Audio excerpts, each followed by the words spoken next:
You do. Oh. I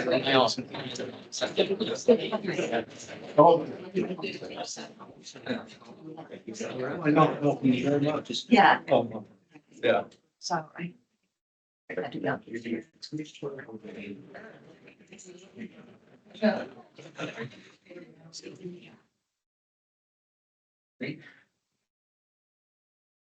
Welcome.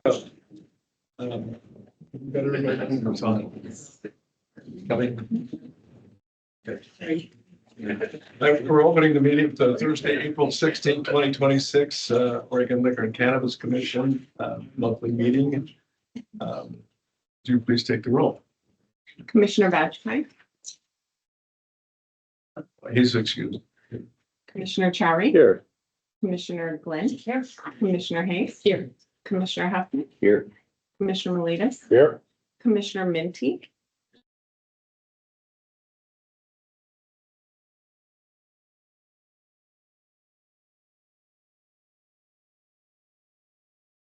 I did see her on the meeting. I can continue down real quick. Commissioner Warren. Here. Chair Doherty. Here. Let me check. Very good. Yeah, I'll keep looking. Keep looking, okay. Also, I would entertain a motion to approve the March 19th, 2026 commission meeting minutes. Here. Commissioner, I move to approve the March 19th, 2026 commission meeting minutes as written. Second. moved in second. Any discussion? Commissioner Chari. Yes. Commissioner Glenn, Yes. Commissioner Hayes, Yes. Commissioner Huffman, Yes. Commissioner Miletus, Yes. Commissioner Minty, Commissioner Warren, Yes. Chair Doherty. Yes. So now we will have a briefing on the Oregon Distilled Spirits Marketplace.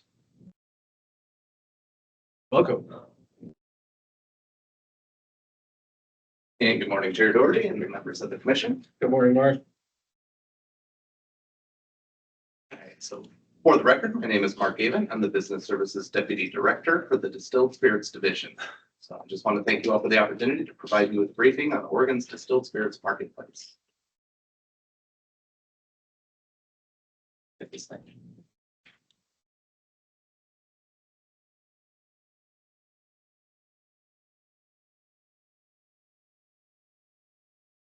All right, so I'd like to start with our mission. Our business services team ensures efficient operations of the Distilled Spirits Division, aligned with OLCC's broader mission to regulate and distribute alcohol responsibly while supporting public safety. Oregon's way of distributing and selling distilled spirits provides a better balance for our state. We generate hundreds of millions of dollars for our communities while protecting public health and safety. We support a vibrant liquor marketplace while making sure that consumers have ample choice and fair prices. So what do? Here at Distilled Spirits, we foster relationships with suppliers and brokers, oversee listing processes, data and market analysis, and business system and policy support. I'll go into these main areas of work in a little more detail. So as part of Oregon's Way, Business Services manages Oregon's liquor portfolio by directly procuring spirits from national, international, and Oregon suppliers. That means we work with a range of companies from large suppliers like Sazerac to our own Oregon distillers. So as you can see, our catalog includes just over 9,000 different distilled spirits in our catalog, and of that, about 2,000 are Oregon made. But we don't just manage, we proactively engage with the distilled spirits market to provide stewardship of Oregon's Way for Oregonians. Our goal is to get the best deals for consumers and ensure that it meets their needs. In addition to our general procurement work, we help maintain a strong marketplace and support consumer choice by responding to customer requests and proactively monitoring the distilled spirits market. Business Services uses a data-driven approach to see what is and what isn't selling.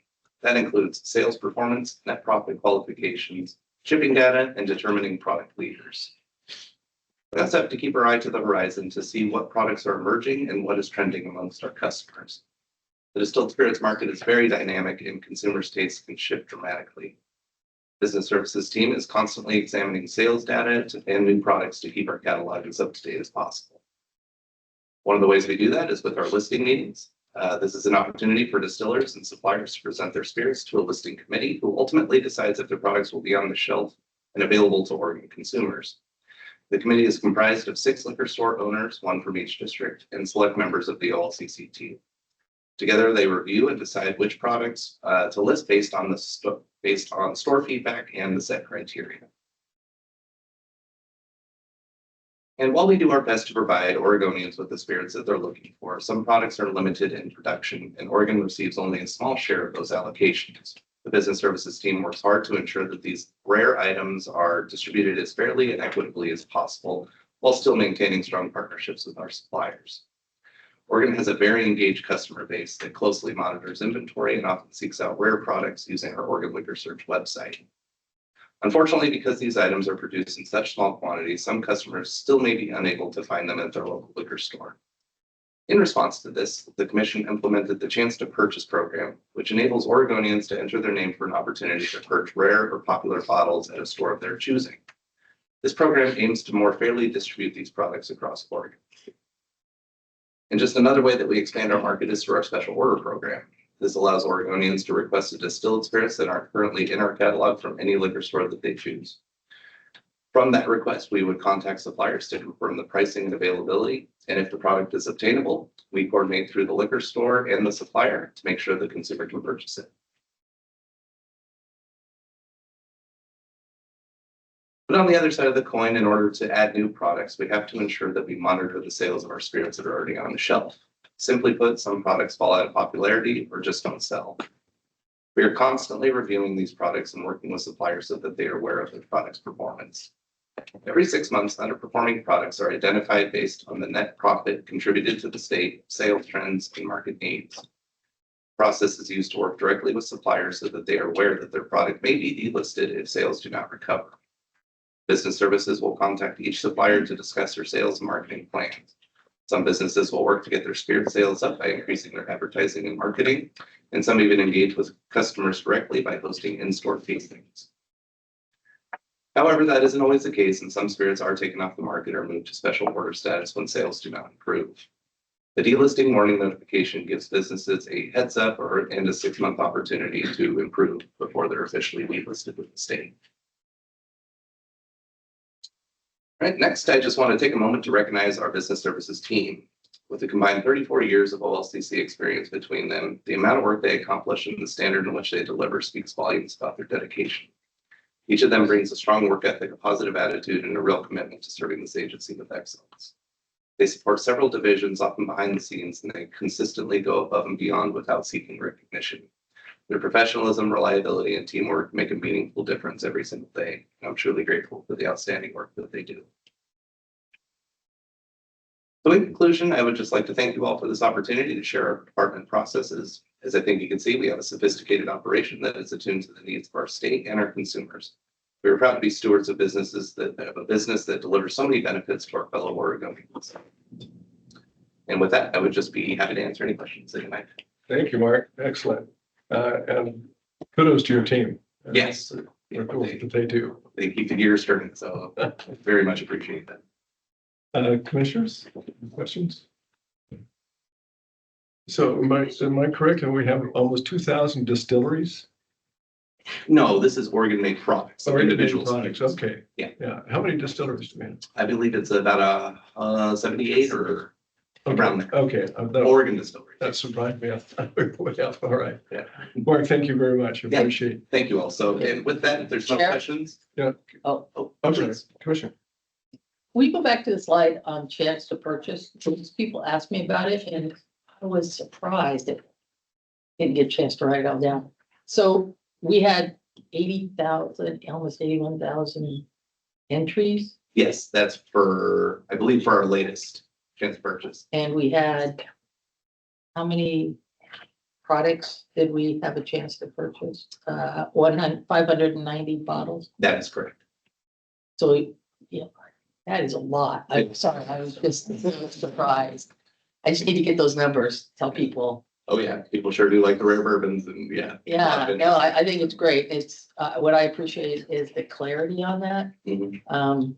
That folks really understand how that works now, and really thank you for all the work on that. And yeah, you might have a better luck with lottery ticket. No. Sometimes I it seems mean, that way. and I really appreciate too, that you talk about the top 10 stores with the most entries. Yeah. This is very helpful, and we will have this slide, right? So people ask me about chance to purchase, I can just go, I don't, here, here. Absolutely. Yeah, we're very proud of this program. Thank you. All right, well, I actually had a friend that won, and I want to tell her, dang, you did good. Yeah, right. Your chances are slim then. Thank you very much. I really appreciate it. Can people to submit more than one entry? Or how does that filter out? I believe they are allowed up to 3 entries for 3 separate bottles per Okay, so when per they chance to purchase drive. specify what they want, Yes, And they're- so you enter for the specific bottle that you're, Okay. that you're going after. Right. And they will hold them until you get back on vacation, I thought. And that is correct. So, Very helpful. yeah, we would contact the store with the winner, they contact the consumer and then let them know that they won. And I think if they have to make a special arrangement, like, hey, I'm out of town for a week, Yeah. then they'll be happy to hold the bottle. They were just happy to win. Exactly. Thank you very much. Thank you. well, thank you, Mark, and thank you. Please pass our Yeah. appreciation for your team. Thank you very much. I will do. All right, thank All you. right. And I'd just like to turn it over to Tom Berkloff from the Oregon Distillers Guild to provide a briefing on the state of Oregon's craft distilling industry. All right. Thank you very much.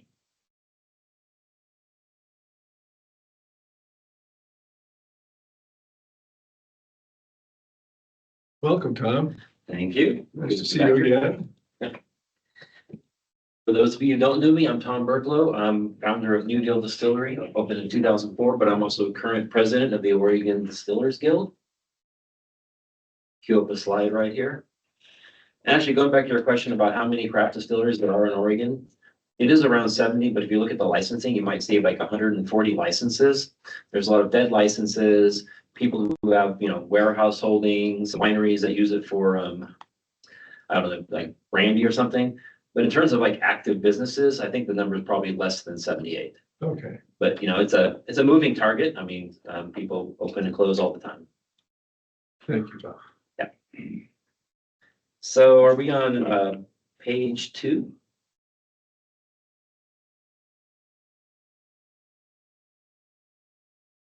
We could just go back to the beginning, that'd be great. There we go. So I'm going to give a state of the Oregon distilling industry. I know I recognize some of these faces. So basically Hood River opened in 34. Real briefly, like the first craft distillery, not that Hood River doesn't do good stuff, but was Clear Creek in 85. And from 85 to 2004, there wasn't really much happening in craft distilling. And then when I started at the same time as House Spirits, now Westward in 2004, people say there was 15 to 20 craft distilleries in the United States. And now the number is, again, there's a lot of licenses that aren't necessarily businesses, but there's maybe 3,000 plus licensed distilleries in the United States. So within the space of 20 years, we've gone from a very small number to quite a large number. But it's a very short history. This is just 20 years. So craft distilling is kind of new. And one of the big issues in craft distilling was the market since 1930 was built on big brands. So everywhere craft distillers are trying to figure out, the change laws that weren't appropriate for this scale of business. So there's some background. If we can go to the mission of the ODG. I mean, as you would imagine, we're just here to support craft distilling. Improve the market, education, just let people know we're here, and obviously lobby for hopefully reasonable changes to the system. All right, let's go to next slide, please. These numbers might be a little out of date, but now from, like I said, 15 to 20 craft distilleries in 2004, we have this number. And I think this slide is actually might be a year or two old. You now see that craft distilling is everywhere in the country.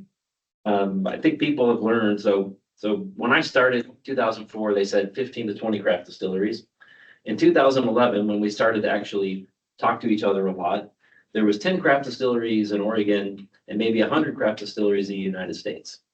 So I think craft brewing and everything else taught everybody else that once Oregon did something, we should get on the bandwagon quicker. So I think craft distilling has spread faster than, say, brewing did, just because people said, hey, if Oregon's going to do it, we should do it. Let's go to the next slide, please. So per capita, Oregon still has the highest number of craft distilleries in the United States. So we're still a leader. There's a lot of creativity. People want to make things. But just because we have a lot of distilleries doesn't mean we have a lot of successful distilleries. And that is one thing we've learned is the market just hasn't been set up for us. But we're going to keep going at it until we make this thing work. Next slide. So just some of the things to think about when you think about craft distilling. Obviously, we're creating local jobs. I think probably for the first 70 years of distilling in America, I mean, post-prohibition, most of your spirits probably came from Europe, Kentucky, places like that. It's like we didn't have distilleries in every state. So now we're bringing jobs locally. Obviously, those of us who make whiskey, we get grain. A lot of us get grain from local farmers. It's always been the case that over half my tasting room traffic has been tourism. I will say that I do miss the Canadians and I hope they come back someday. So praying. Anyway, obviously we create jobs, we keep the money locally. We think we're doing something good for Oregon. Next slide. So I think this was on Mark's slide, a little bit about the number of Oregon products. But in terms of revenue, we've been about 10% of revenue in the OOCC system. So I think that shows that even though it's a tough business to be in, we're still making products that Oregon consumers want. And it's been fairly consistent over time, although I wish I could see the numbers going back 20 years. Maybe one day we'll look at that because it obviously came from a much smaller base. And for the record, I think Hood River is about 10 million of that $71 million. So probably, you go back before craft distilling, Hood River probably would have been all of the Oregon brand money. So we've kind of like diversified what is made in the state. All right, next slide. So this is the last few years of tasting room revenue. And I think for us, this is the most important number because any craft distillery that starts, this is where they start. They have to build their business in their tasting room first.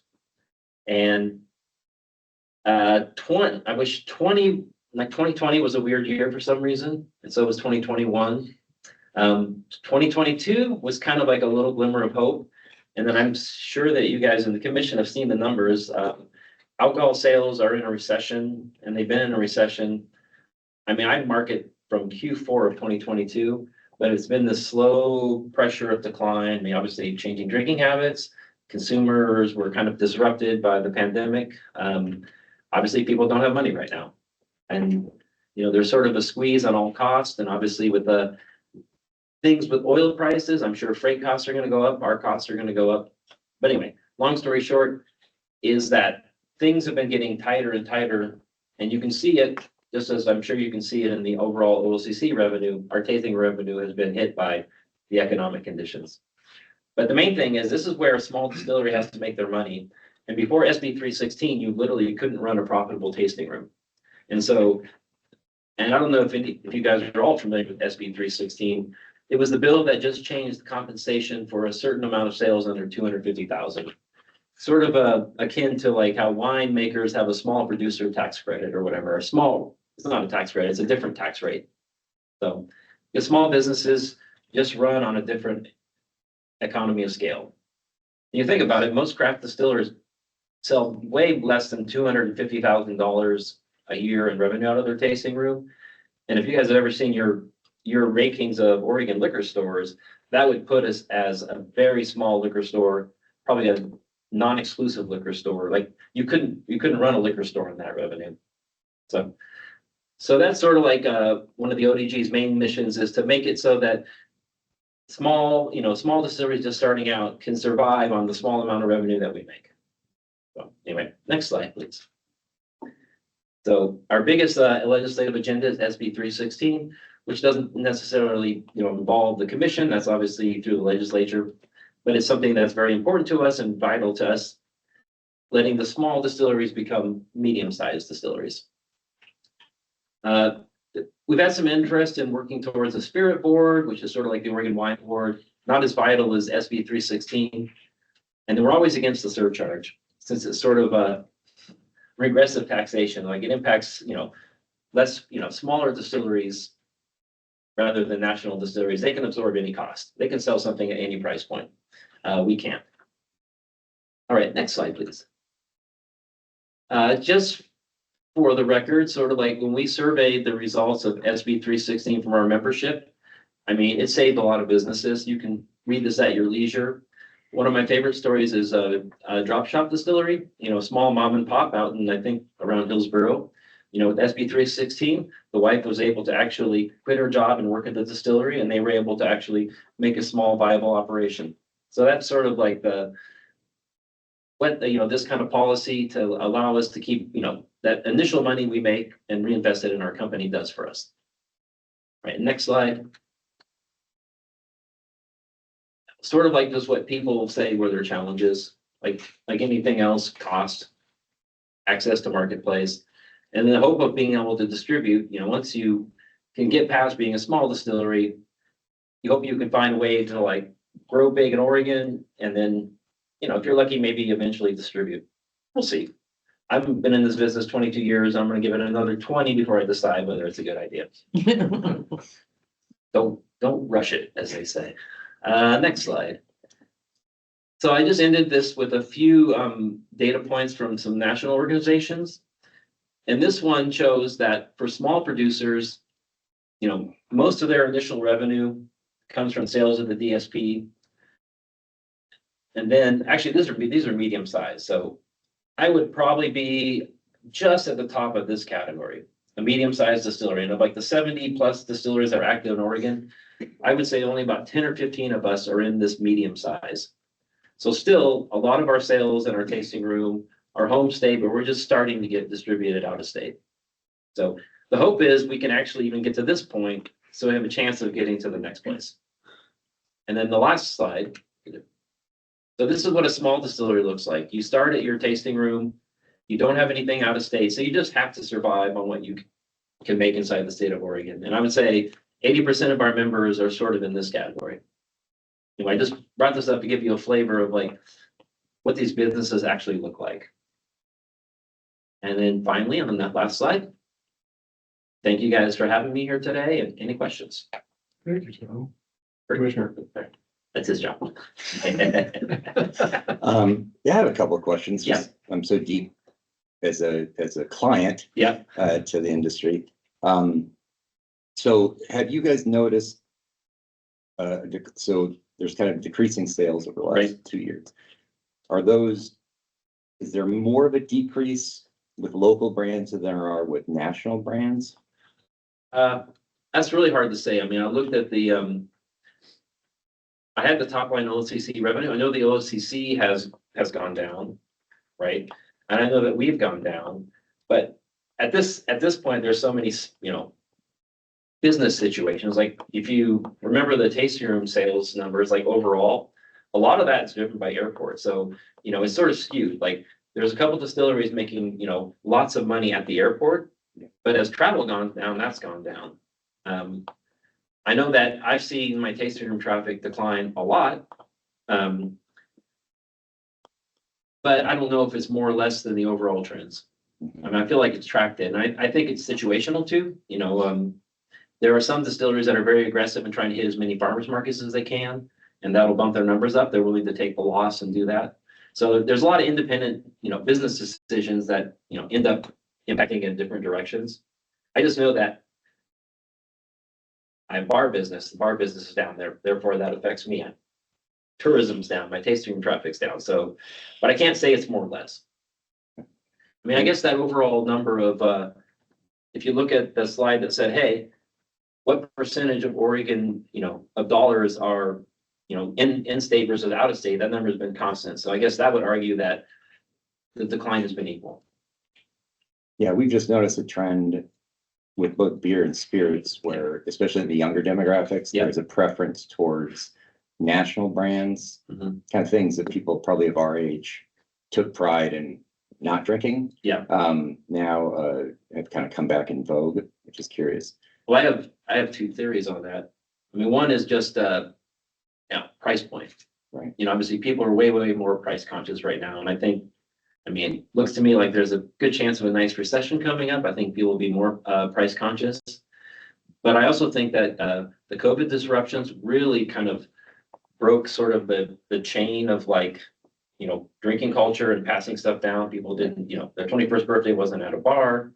So I feel like, you know, the new customers, we don't know where they're at. Social media marketing, sorry, I went off in the weeds on like what it's like to run a small business, but you know, none of the marketing channels work. No one knows how to actually reach people anymore.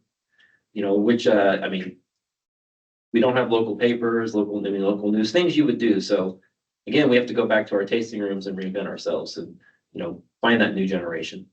And if you were to redefine the dollar amount that would be allowed to sell at the stores, what would that dollar amount be? Right now it's capped at 250. Well, that's not in the stores, but yeah, in our tasting rooms. Tasting rooms, yeah. So, I mean, we would hope for 500,000.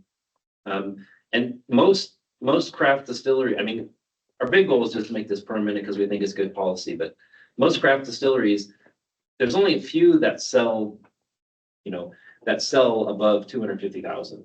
You know, it's a small number. Just know that if you're at the 250 level, which we've been at for a few years, you know, and you get to above that, it really hurts you because you're not making money on that last dollar. So you just, you know, you want to grow past that. So probably only a few would be affected by the raise. And we all hope to get past that point. Right. Yeah. Commissioners, anything else? No, thank you. Well, thank you guys for having me. Appreciate it.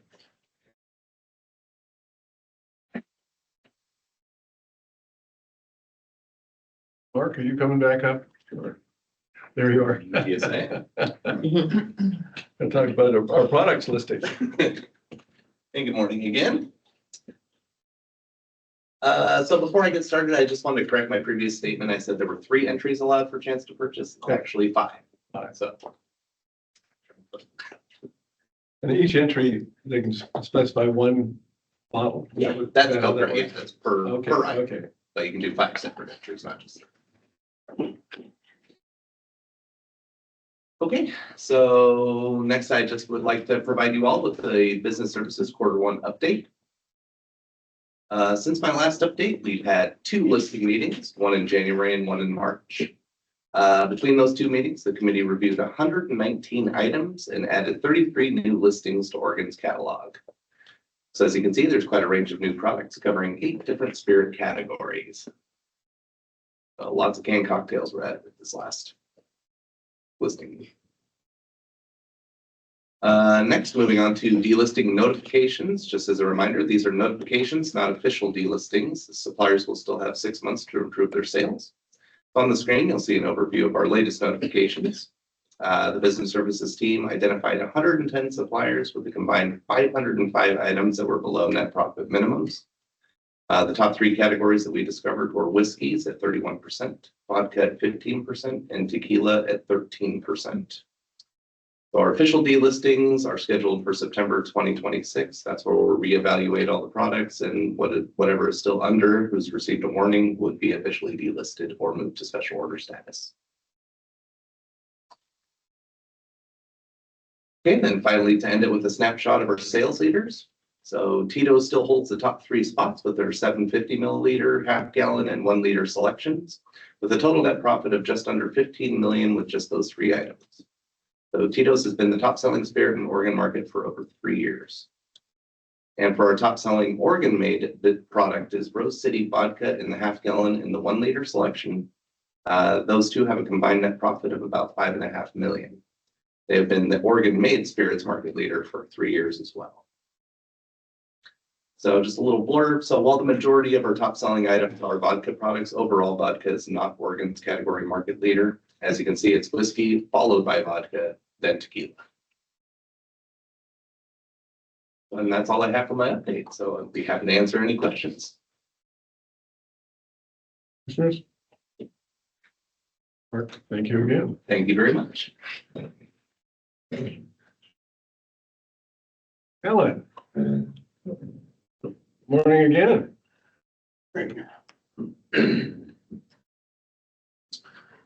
How is everybody? Oh, good. Okay. Will you tell us how? I'll tell you. Oh, man. Terry Doherty, members of the commission. For the record, my name is Alan Rowe, Distribution Services Deputy Director. I'm here to tell you a little bit about production values and inventory levels of the warehouse in the distribution center. Excuse me. Allergy season is upon us. Once again, I just like to talk about my hardworking staff, the hardworking and dedicated individuals of the distribution center. The shift breakdown there between the day shift and the swing shift, a total of about 60 employees. Currently, I have 2 vacancies between the 2 shifts, which are in process of recruitment now. Things that have happened for the first quarter of 2026, the warehouse was closed for 2 different days. Of course, New Year's Day on January 1st, and we were closed Friday, February 20th for our annual physical inventory. We worked the Saturdays just after each one of those closures to make up for the same 5-day-a-week shipping schedule. Production days, the actual number of working days that we had per month are pretty even between last year's and this year's. You can see the production of orders shipped last year's versus this year's as well. We've noticed a little bit of an increase just in the last couple of months of number of orders been going out the door. So sorry. Thank you. Let's see, where are we moving on? Cases received. I'm so sorry. In 2026, the warehouse received a total of 894,778 cases. It's an actual increase of about 1.5% over the last year, same time. Cases shipped were 800,500 cases, slight decrease from 2025, same time frame last year. Which means what this tells me is I've got too much product in my warehouse. Once again, I'm bringing in more product than we're shipping out. We've been working pretty diligently on maintaining our filled warehouse to a reasonable level. But we are constantly in working with Mark's department, constantly juggling the new products with the delisted products, trying to get rid of old stock, excess stock, as well as bringing in lots and lots of brand new products. Thank you. So here we stand year to date after the 3 months. You can see where we stand. It's 1 less production day. Number of orders shipped, like I said, is up a little bit, not much, just barely a percent. And here's where you can see the case movement from last year to this year. Cases received more than cases shipped out. So my full warehouse is getting fuller as we speak. Mark, where should we, are we 110% of capacity, or we should be at what, 89 or 80 or 90% of capacity?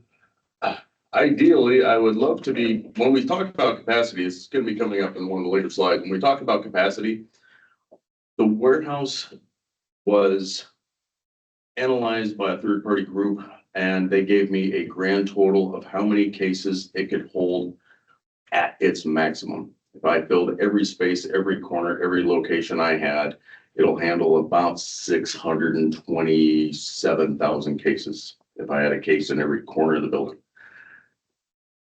Production warehouses do not operate well at that capacity. No warehouse can operate efficiently at 100% capacity. Warehouses should be about 70 to 85% capacity in order to have movement space. You want to be able to get new products in and place them in production. You want to be able to move old products out. You want to be able to re-warehouse products depending on where you need them at the time. So when you see the graph a little bit later, you'll see that we set an 80% goal of where that from the maximum, an 80% goal puts us about 503,000 cases. Currently, As of the end of March, I have 570,000 cases in stock. So I'm at about 113% above the capacity of where I want to be. Gotcha. Does that make sense? Yep, absolutely. Thank We're you. at 13% over goal. Hope I didn't upset your flow here. No, you're fine. I'm okay. I can handle it. Where we at? Laura, moving on to the next one. Speaking of inventory, here we are. This is where we ended up at the end of the first quarter.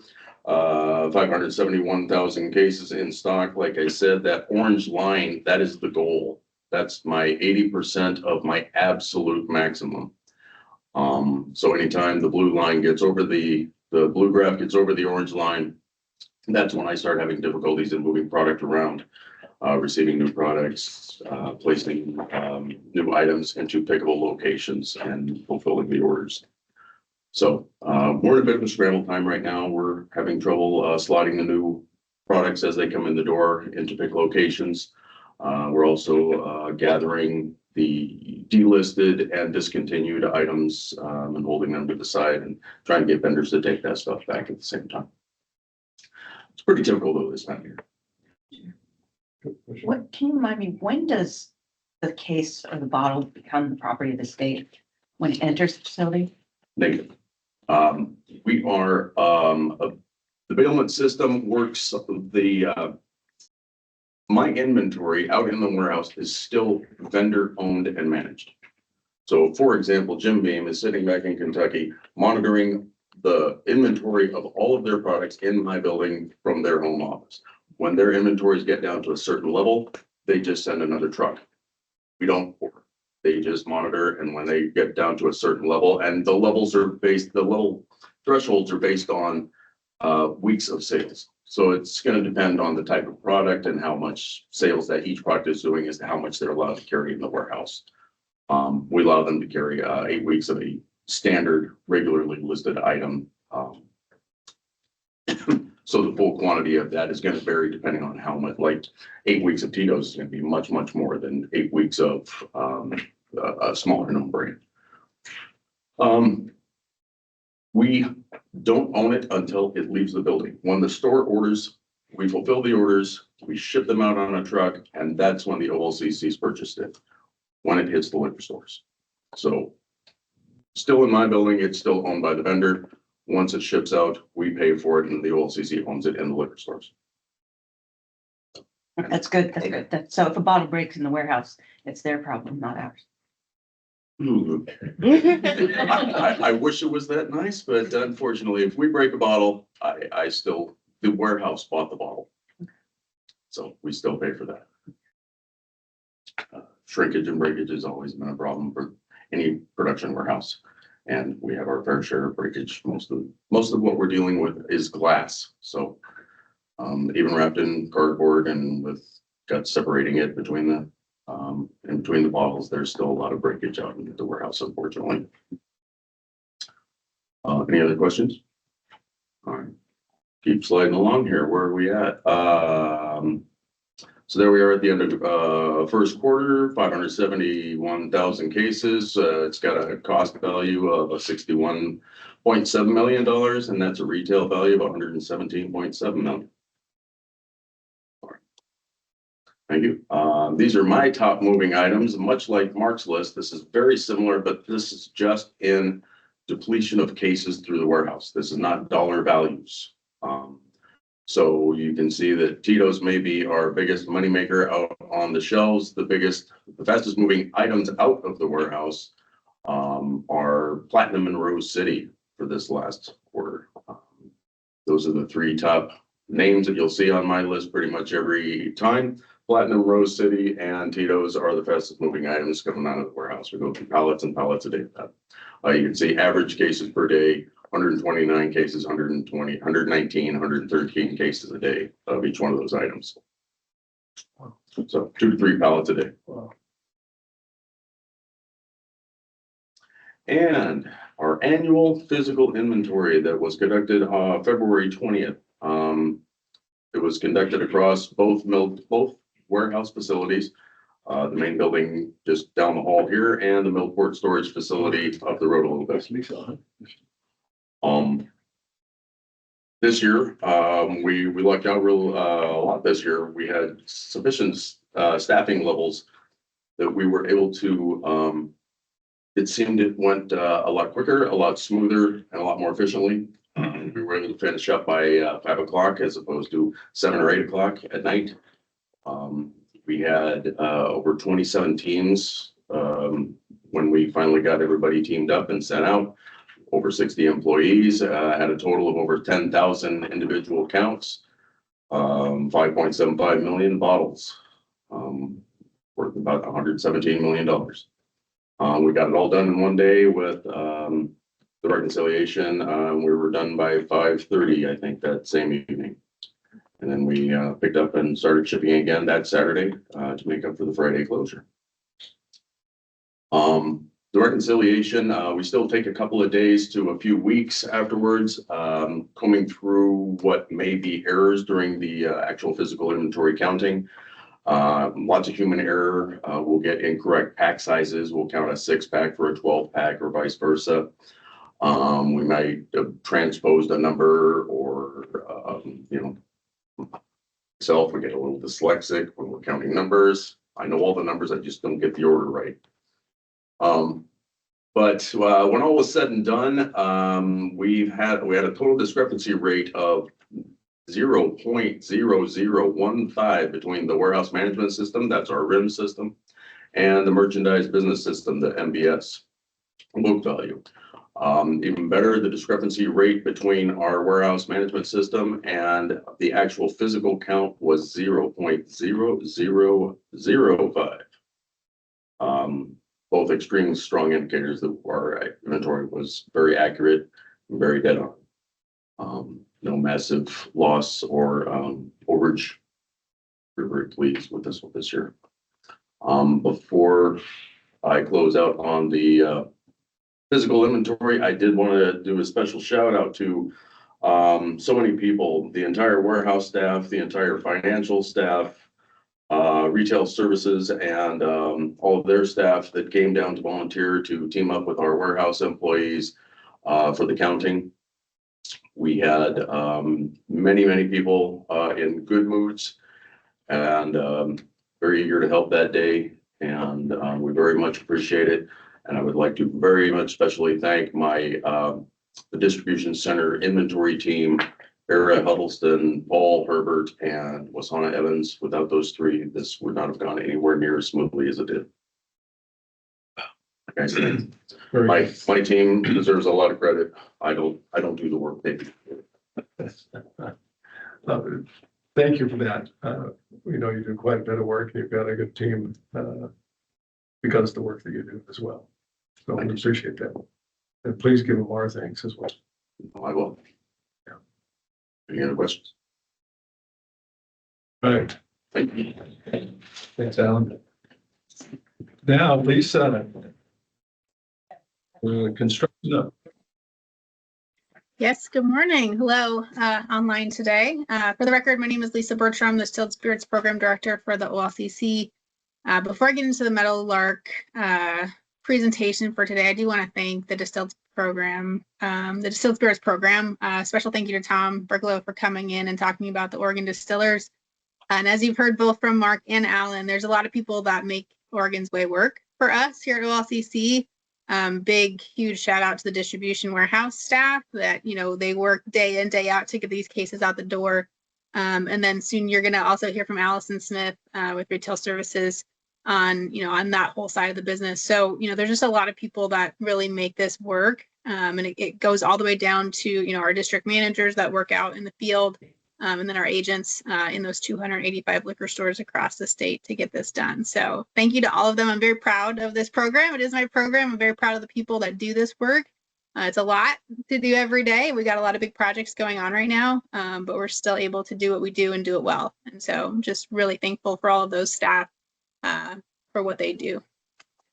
And with that, into the Meadowlark project. So construction update down in Canby. There's a lot happening. A lot has changed since I talked to you last. I was out last month, but there's still a lot going on down in Canby. So this is what the building looked like as of March 2026, so just a month ago. And this is what it looks like today. So you can see it's really coming along as far as really the finishing touches, paint on the building, the parking lot starting to come together. So there's just a lot going on. What I'm going to talk about today, we're going to go through some of the interiors. I'm going to talk about the infrastructure, which has to do with power and some of those things, the exteriors, and at the end, I'm going to talk about the schedule, just so we can really talk through what's kind of going on and kind of where we are as far as the schedule. So for the interiors, the employee spaces are really coming together. So we have that main warehouse, or we have the main warehouse office. We also have the main admin office. So finishing work on all that, right? So paint is coming in. They're starting to do carpets and ceilings in a couple weeks. But all the cabinets and fixtures are going in prior to the carpet. And then there's the dock office and the shops, which are also being completed. So this, I'm just going to show some pictures of some of the employee areas as they're coming together. This is the main employee break area. We call it the servery. So we'll have refrigerators in here, vending machines, essentially just, a space for them to go to break and eat. There's a little cafeteria area in here as well. Some other spaces, we have a couple of wellness rooms. We have a wellness room. We have a lactation room. So those spaces are coming together. And then the space on the right is our OIS, which is for our IT people. So we'll have IT staff on site. This is a big building. It has lots of things that are going on, to include the material handling system. And so the IT folks will have their own space. These two pictures of the training room, one is kind of looking down one direction and one is kind of looking down the other. So this is meant to be a big space where we can have all the warehouse employees in one space, whether we're doing training, group meetings, things of that nature. This training room connects to that cafeteria, so it's a multi-use space. So we can use it as a training room. There's a wall divider that we can pull out and kind of partition off the training room itself. We can have it as one big space for everybody. So if we were literally to get the entire warehouse staff in there, it's about 100 people in Distilled Spirits to get all together. We could get them all in this one space. We can also partition it off for, dedicated trainings, commission meetings, whatever we want to do in this space. If we have a lot of people, this is kind of the space we're using for that. These two spaces, the one on the right is again part of the servery. So this door kind of goes into that training room area. So there's like the servery area, that door then goes into the cafeteria, which connects that big space. And this is the dock office. So at one point that had this kind of tent around it while they were doing drywall. So that the tent is coming down now. They're doing the final painting. But then you can also see kind of in the background a little peep of the equipment platform and just kind of how high that thing is compared to the dock office. This is our maintenance shop. Some new things here is, just finishing touches on the maintenance area. We can also see a big air handler in the side here. That's part of the infrastructure that I'll talk about. But this again is really just finishing up this space to be able to get all of our tools and things in there to do. We have both. We have two maintenance teams. One is a warehouse maintenance team that works on the conveyor and other warehouse related items. And then we have the administrative services area that works on really the entirety of the building. So kind of two teams, but really in the same area, which is going to be great. As far as the infrastructure, the equipment platform, that's where the conveyor is going to sit, where our big sorter is. So essentially as cases move down the line, they go to the sorter, which is going to be on top of the equipment platform. The dock apron is complete. There's access stairs and dock locks in that now. We have some electrical components in, and then happy to announce we officially do have permanent power in the building, which was, as you remember, a hurdle that we were trying to get over for a while. We have hooked up permanent power. So this is the equipment platform. Like I said, this is where the conveyor sits. This is a completed platform now, so it has a decking on it. So as those conveyors or as the cases go up to the conveyor, there's a decking that protects people from underneath. You can see in this picture, the dock doors, these are the outbound doors. So we'll have inclines, conveyance inclines or declines that will come down from the conveyor and go to, they're called dock extenders. So that's essentially just a conveyor that will extend into a truck to get those cases all the way to the back of the truck. And as the truck loads, that extender comes back. And so those will be loaded onto this area here. Then our bottle room, which is where we pick single bottles for distribution, will be in this area. So part of it will be under the platform, part of it will be exposed in this area. So the platform itself does have the entire decking. So if something breaks on the conveyor up there, it's not going to, leak down to the folks below. It'll be contained to the decking. And that's for the entire, essentially the entire area. So anywhere there's conveyance, there's a containment unit for liquids and glass and all of those fun things that Alan was talking about as far as breakage in the warehouse. This is our dock apron on the outbound side. So here we have all of our outbound doors. There's stairs in now. You can kind of see in this picture, there's a cutout here where it looks like a door could be. So this is going to be a future state door. So the building is kind of future proof. So if we do need to add dock doors sometime in the future for distribution, we have several knockout doors that we can literally just knock this out. And there's an actual dock door there. That's part of the plan. This is kind of a better shot of that. So you can see the access stairs and then all the dock locks are in. So this is when you pull up a trailer to the dock. This dock lock will cause that trailer essentially to lock in. There's also dock plates in these. So that's where the trailer comes to rest with the dock. All of these are also, we have a reinforcement around all of the docks. So there's metal reinforcement around them. And then these black stoppers are essentially like bumpers so that the trailers can't bump right into the building. So this is really to protect our building, but all this infrastructure in is really exciting. You can also see some of the external lights are going in as well in certain areas. This is a picture of our roof access with the hatch. So we've talked about the roof access stairs. This is near our shop area. There's a bicycle cage there too for commuters. But there's two access ways. One is just a door. So as you kind of come up these stairs, you can go out the door and that gets you on top of the admin office, which is a lower roof. You go all the way up, then you go to this, there's like a ship's ladder that goes to a hatch. And this is what the hatch looks like on the outside. So you climb up the ship's ladder and kind of come out. And there are safety railings around this as well. As of yesterday, the entire roof structure has now been complete. So our roof is finally complete with everything. It did have a solar array. There's 2 solar arrays on the roof as well, which are going to connect back into the building. So all that work actually has been completed. And this kind of was the last thing to go in. You can also see there's a mat here. So we have these like access mats. So like we can go on the roof. Our maintenance team can get up there and do maintenance up there, spray things off, unclog the drains, all of those things. So there's these access mats kind of around the building to protect the roof, but then also give us access to what we need to do up there. Some of the other cool things are happening. So we have these large air handlers. There's 4 of these that are around the warehouse. And this is really to kind of keep the temperature in the warehouse at a steady rate. We don't have like air conditioning, but we do have these large air handlers to keep a steady temperature in the warehouse. It will get a little chillier in the winter, a little warmer in the summer, but this is really meant to kind of keep it at that even temperature for all of our workers in this space. And then on the right side, you can see this is our diesel generator tank. This is the fuel tank for the generator. It's a large tank. Essentially, we put this in to be able to run this building, firelight safety, and also the material handling system. We can run up to 72 hours on this generator tank.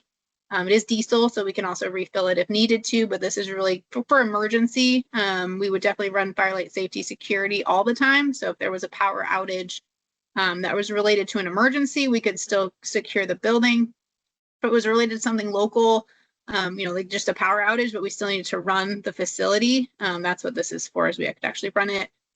Also, as of yesterday, the generator is also on site. So that will be installed the next couple weeks. You can also see in this picture, there's this fence kind of on the inside. So this is all within a fenced secure area on the site. So it's like a fence in a fence, because this has access to the parking lot, but there's a secure fence around the entire generator. This just shows some of our electrical gear. So there's gear all over this warehouse. We've got all kinds of stuff that needs power, firelight safety, like I talked about, security cameras, all that stuff. And then this on the right-hand side, there's our forklift charger station. We don't have the chargers yet installed, but these are the connections for all of those chargers for forklift chargers, also for like our floor scrubber, and those kinds of things, so that we can make sure everything has power. Everything that we have is electrical, so it's not like air or fuel. All electrical equipment. The other thing is our warehouse IDF cabinet. So this is essentially the data framework for the entire building. So we have these cabinets throughout the building, mainly for like the material handling system, because there's a bunch of connections that need to go in there. And the server room, which is on the right here, and this is the fiber termination in the server room. The server room is very large, but there's certain run extensions that need to be a certain distance away from the material handling system. So we have these cabinets throughout the warehouse to ensure that we have good connections, good fiber, all those good things. This is the server room. There's a couple pictures of it. It's hard to get kind of a scale of it until we actually get these are the racks that the servers are going to fit into. This server room will be the future state of the entire OLCC network. So, we have this network in the HQ where you all are at today. The network is essentially moving down to Canby. So this is not just for the warehouse, but actually for OLCC. So these are the racks that all of that network capability is going to go into. This is a secure room within this site. It's in a secure CGIS area, and it's next to our IT folks, so they'll have access to this. And permanent power, we have permanent power. These are our actual meters for the permanent power. It's been turned on. So we're no longer using temporary power. We had temporary power at the site for a very long time. So we have a couple of them here. They do have our address on them. So one is the MDS, which is just like the building itself. And then you can see this one is the MDS for the MHS. So the material handling system has a separate meter on it. So power has been hooked up. It is running. And it is, as they said yesterday, like lights are coming on in the building. So things are working. Very excited that this came to fruition, and we do have permanent power. Okay, so talk a little bit about the exterior, so the front facade, the building paint, our employee patio, and then we have a courtyard out front, which we'll kind of touch on. So you saw that this is the main entrance of the building. So this front bit is the parking lot.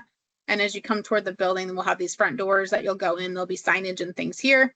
You can kind of see the OLCC blue here throughout these pictures. As you look to the left, then this is where the employee patio is down here. There will be an art screen that goes around this patio like a fence in some ways that will have this as a secure spot.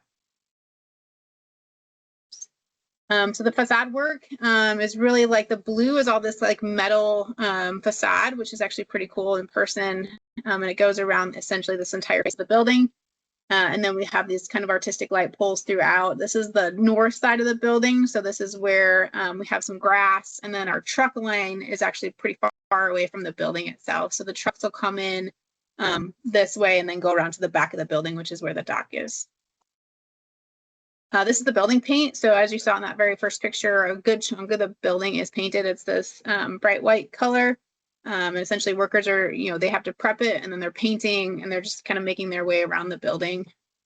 So here's a good shot of like building prep. They're able to do some stuff from the ground, but then as you saw in that last picture, some of the stuff is on a lift. So to get, it's a very tall building. So this is just a corner of the northwest corner or northeast corner of the building where you can see this is the shop area, has these little awnings over it, but you can kind of see how they're making their way around the building. This space here actually had an egress staircase in it that we used to get up on the roof, and that has been removed now that the interior staircase is installed and ready to go. So they will come back and paint that section as well. The employee patio area, this comes straight out from that training area. So it's like the training area, and then there's cafeteria, and then there's these doors that come out to this employee space outside. It has these awnings around it, and like I said, there will be a fence that kind of comes around, or a screen. It's an artist screen, and that's one of our 1% for public art. An artist is actually creating the screen that's going to go around this area, and using some Oregon flora fauna made out of glass to actually enclose this area. It's pretty cool. So this is what it looks like recently. So they're putting in the concrete now, getting ready for that art screen to go in. And then the last thing I want to talk about before we get to schedule is the employee courtyard. So this is out front. This is all stamped concrete and there's some benches. And then we have a large sculpture that's going to go in this circular area. So it's going to be a sculpture and then it has lights all around it. And then the interior of it also has benches. And this is kind of what that looks like in person. So this is where the sculpture is going to get placed on. And this is the stamped concrete in that entire area. So really just, it's an open area. It's not within the fence. So for, people that are visiting can use this area, or folks that are working can go out here and enjoy this space. This is a rendition of what that's going to look like. So this is the interior of it that shows, these are the benches here and here of where folks can sit. But essentially this is what it is. It's supposed to kind of mimic a distilled bottle. And then it also has components of glass, as we have glass in our building. And then also it's meant to rust over time to have like a copper kind of look to it. So we use, obviously copper stills a lot in distilling. So they took some inspiration from the things that we do to create this public art. Like I said, that's that 1% of public art that's built into Oregon contracts. This is a rendition, so it's going to look a little different than this, but this is the final that the artist is currently building today. Okay, so last thing I want to talk about is schedule. There's a couple different ways to talk about this, and so I just kind of wanted to walk through it.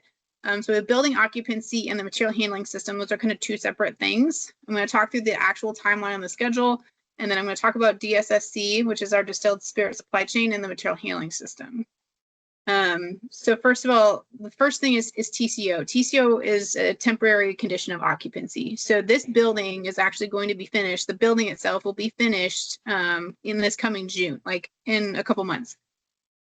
What will be finished about the building is the core and shell, which means the entire building itself and then the internal components minus the material handling system. So fire, light, safety, security, the server, all of that stuff is hooked up, ready to go. Fire marshal comes out, everything gets inspected, and then we get a sign off that says, yes, your building is ready for occupancy, which is essentially means that we could move in, where we could have people in the building, right? It's no longer like a construction building. It's now a building that's able to be occupied. MHS is the material handling system. So while we're getting occupancy, that will be one portion. Then the material handling system will be delivered sometime after that. So it's essentially going to be delivered and assembled after we have occupancy. So we can have people in the building assembling that, testing it, all of those things. So there's going to be systematic testing for the material handling system. We call it emulation testing. It's essentially, so like their system is knowing how to make everything work. And then there will be another testing which will have live cases and live loads. And that's what we'll have to have, some staff at the building, actual cases there running through the system, making sure it works. After that, we'll have a go live. So there'll be a go, no go situation where we can say, okay, here, everything worked, it's tested, we're confident it's going to be good. So the no go, this is pretty common in a lot of big projects. If it's a go, we're going to go. So we would then move all of the OLCC distilled spirit operations from our current operation in Milwaukee and Millport down to Canby. And then we would begin shipping sometime after the holidays. So I'm going to talk about that next. Is the 2026 holidays, this, October, November, December of this year. We're going to make sure we ship out of our current warehouse, and then we're going to move after that.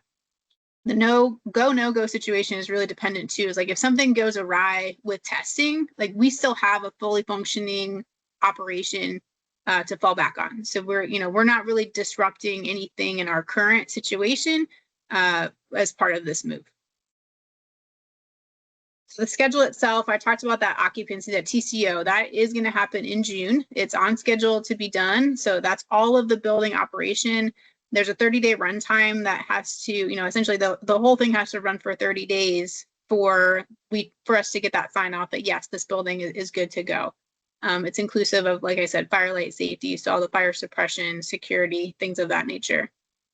The material handling system will then be delivered and assembled in the fall. So this fall, 2026. And then we'll start that testing. By then, like I said, the building will be complete with occupancy.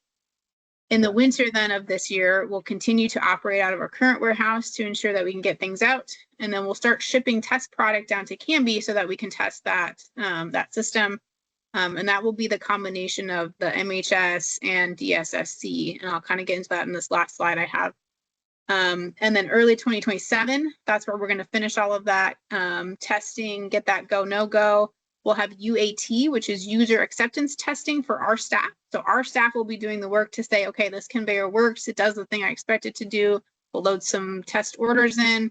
We will ship actual cases down the line to make sure they go to the right doors. Once all of that has been completed, we will take the time to move our distribution down to Canby, and then we'll start shipping. So again, that's early 2027. Some of the dates of that are dependent on these things that I've just talked about. So there's a lot of work still left to do on the material handling system. But this is the schedule that we're shooting for as of right now. And then last slide I have is just to talk about what DSSC and MHS are. So DSSC, our distilled spirit supply chain, it includes the WMS, which is our warehouse management system.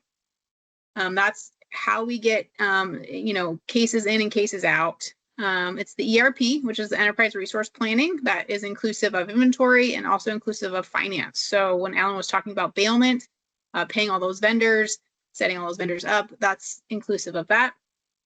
We'll have portals, and this will be how agents and suppliers interact with the agency. So the portals will be set up so that agents can order, so that suppliers can put in new products for us to review. That'll be kind of how they interact through the system. And then our data will come from Power BI. So Microsoft Power BI, currently we use Tableau today. So it's just a different way for us to get reports, look at data, metrics, analytics, all of that thing. DSSC then is that D365 that we're talking about. That's the system, the WMS system that we're running to encompass all of these things. The material handling system is comprised of two things. One is the parts, so the actual physical piece of machinery. The other piece is the software.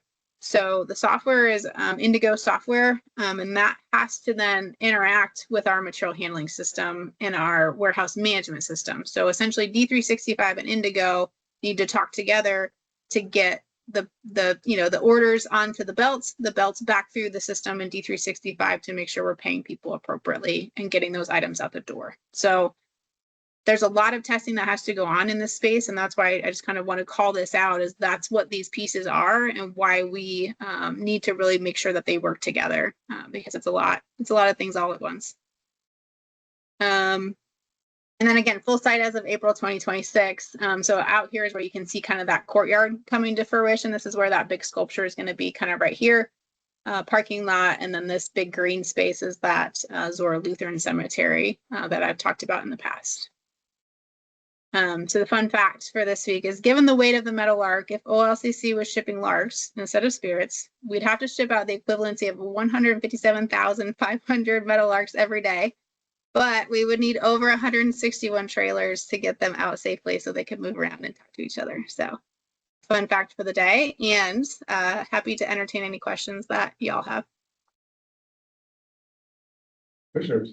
Just a random question. Thank you, Laura. That was a great presentation. Are there any fountains on site? There are no fountains. No fountains on site. We do have the sculpture out front. The Anhinga sculpture is part of our permanent collection. And so the sculpture itself will be moving to this site.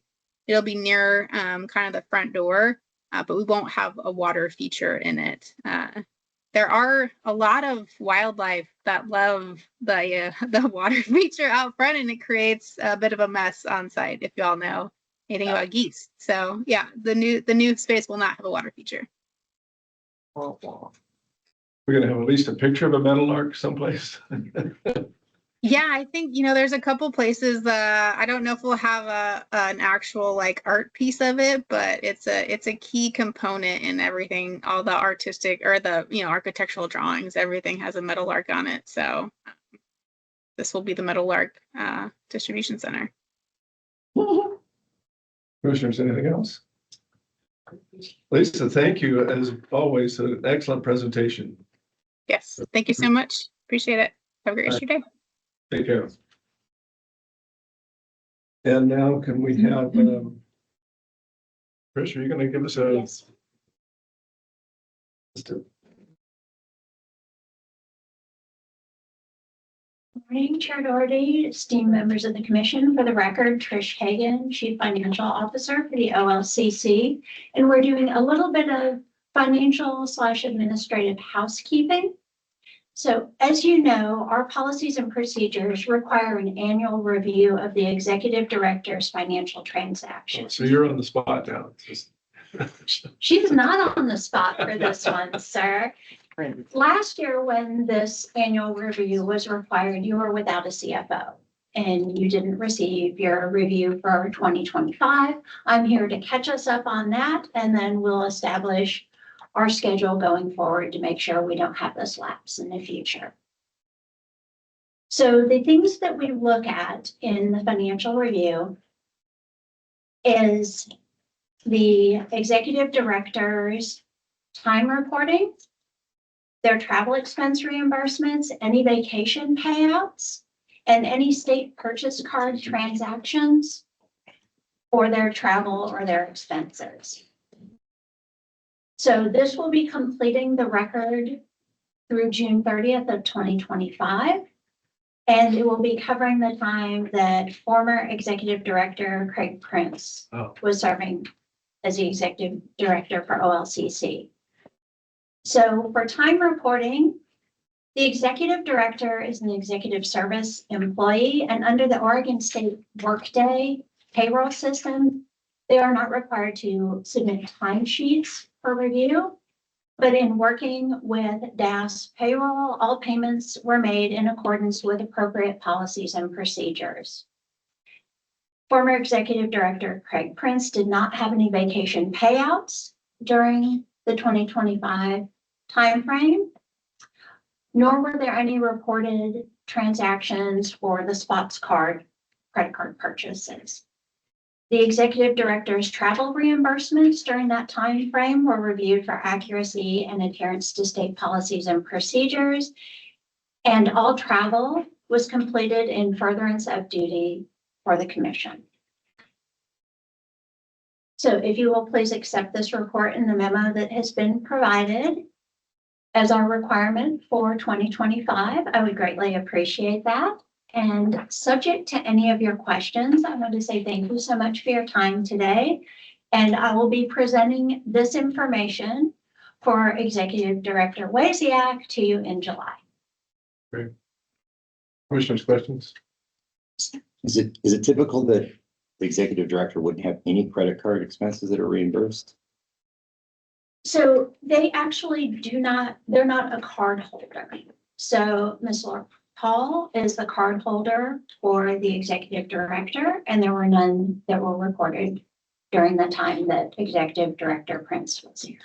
And so if Tara in the future is on a trip where she needs to eat, how is that managed in an airport? I believe on the occasions that I travel, it would be reimbursed per diem, not via credit card. Okay.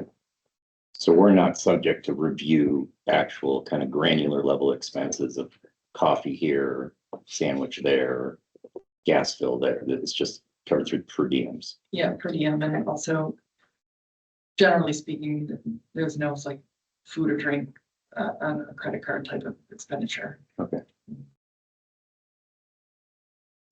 Okay. Thank you very much. Thank you. Thank you. All expenses for travel. Now we have retail services. Good morning. Good morning. It's a lot. We meet again. Good morning, Chair Doherty, Commissioners. For the official record, I'm Allison Smith, Assistant Director of Retail Services. And I'm here today to present before the commission with 3 agent appointments.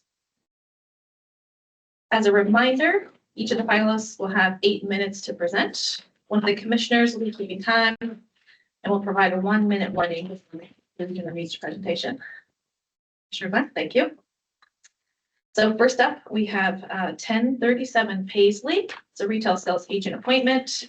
It's a temporary to permanent appointment. Paisley Mercantile Oregon LLC has been operating as a temporary agent since August of 2025. And joining us today virtually to represent, we have Rochelle Gold. Hello. Good morning. I'm sorry. Do I start now? If you're ready. Ready? Okay. And then just to confirm, I just tell you when to start the next slide, correct? Yes. Okay. So my name is Rochelle Gould. My husband and I bought the Paisley Mercantile in August of 2025. On this very first page, it just says our name, where we're located, and shows our new logo. So we can go to the next page. Paisley is a very small town, population 250. And from the research I've done, the Paisley Mercantile has been here since the late 1800s. Next slide. So Paisley is really unique. Where the town is, it's at the base of the mountains, and then we're surrounded by meadows, and that opens up to the high desert. We sit in the middle of the Oregon outback, offering endless opportunities of adventures and attracting people from around the world. With no other towns within a 45-mile radius, the Mercantile is the one-stop store for visitors and locals. With world-class fishing, hiking, birdwatching, hunting, archaeology sites, we cater to tourist needs. Paisley sits in the world's largest dark sky conservatory, and the town is only a few miles south of the popular hot springs resorts. With Highway 31 running through the middle of town, we are the stop for those traveling through from Oregon to Nevada and California. At one time, this area was booming with the logging industry and a mill in town. These days, a large population of the locals who work and live here work for either some large ranches, one of those being the ZX Ranch, which is owned by Simplot and is one of the largest cow-calf operations in the United States. Next slide. As I mentioned, in August of 2025, myself, my husband Jake, and our daughters Maggie and Claire packed up everything we owned and moved here from Northern California. It's about a 4.5-hour drive. My husband Jake is a third-generation cowboy and is employed by the ZX while I run the store. Previous to moving here, I had started about 10 years ago a farmer's market to the door business, working with local farms and producers. I sold that business, and I'm taking everything I learned from that and applying it to running the Mercantile now.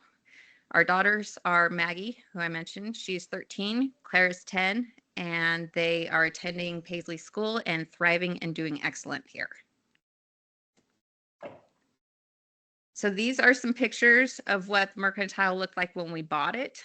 It had not been updated in over 40 years. And on the next slide, two pictures that kind of show how we changed things. There used to be a food hot case on the counter and employees had to serve. We moved that to another area of the store. Now it's self-serve. We cleaned up the entryway, made it more open. And then as you can see, from previous photo to this photo, we moved the liquor from the back room to behind the counter. Next slide. So just an overview. When we took over, we hit the ground running and we started making changes. We rearranged the aisles to allow more organized flow and open space in the front of the store. Removed all the blockages in front of the windows, and the door is a double door. There was some items in front of one door. We moved that as well. The doors are really old and they're absolutely beautiful, so we wanted them to kind of shine and stand out. We updated the look of the shelving. We painted the walls and we increased our inventory. We updated the old rundown bathroom. The bathroom was horrible. It's a private bathroom. We don't allow it open to the public, but our employees are very important to us, so we wanted to do this for them. Previous owners had an old style cash register, so we have installed a point of sale system that allows us to track inventory and sales much better. As far as the liquor portion of the store, for as far back as we can tell, the liquor has always been kept in a back room with a window where customers ordered. They only accepted cash. The view was very limited, blocking the options of everything that was in stock. With only cash being accepted for sales, I believe customers made smaller purchases. The options that were carried have always been the same and they were never updated or changed. So what we did was we moved the liquor behind the counter where the public can see everything that we have very easily. We've increased our inventory. We listen to customer requests. We think of seasonal needs and wants, and then we're also watching trends. Due to these changes, our sales have increased over 50% since we have taken over the store. And December 2024 versus December 2025, our sales increased for that month over 100%. We've had customers come in that mentioned that they either did not know we sold liquor in the store or that they were not aware of certain brands that we did carry. We can go next slide. So updates to the store that we are still working on. We are changing the layout and increasing inventory still. This has led to customers who previously were not coming to the store anymore have started purchasing items at the store again. Our goal in April is for our sports and hardware aisle to be completed with new items, new paint, and better organization. We will be replacing the display area in the front window that is there now and putting in something more aesthetically enticing so people walking by might come into the store if they were not planning on it already. We are currently focusing on bringing in more Oregon-based made products and creating an area to highlight those items. The cooler where we have our soda and beer and those items is the first thing people see when they walk into the store, and it's a big part. It's kind of a eyesore. So we will be updating that. The original plan was to paint some beadboard, but what we are going to do now is paint a mural over the top of it. So our vision for the store, because it is so old, is for when people to come in to kind of feel like they're going back in time into an actual mercantile, but with modern day amenities. When That's we cool. were cleaning, oh, I'm sorry. 1 minute. Okay. When we were cleaning up the store, we discovered a lot of unique and antique items that were once in the store, so we will start displaying those. This also includes old liquor and OLCC signs that we will be putting around the liquor as well. The walls will have prints of Paisley logging and ranching. We're going to bring our family's history into it with photos of old family cowboy and ranch photos. And then the outside of the store, we'll have a wood bench that is being built by the high school wood shop. And then a custom slab table crafted with locally logged lumber for our morning coffee drinkers who come in every day. To conclude, we have a great vision for our sweet country store. The ones shared today are all on the list to be completed in the first year. As we settled in, more updates will come. The store has not seen any change in the last 50 years. We want to be the place that is the first stop for all locals and the store that travelers tell all their friends about. Now, if you find yourself traveling through nowhere down Highway 31, you're welcome to stop and say hi. Thank you. Commissioners. So the remodeling you're going to continue to, or revamping, how are you funding all of that? What's the budget for all of this? We are self-funding, so we're just doing little things.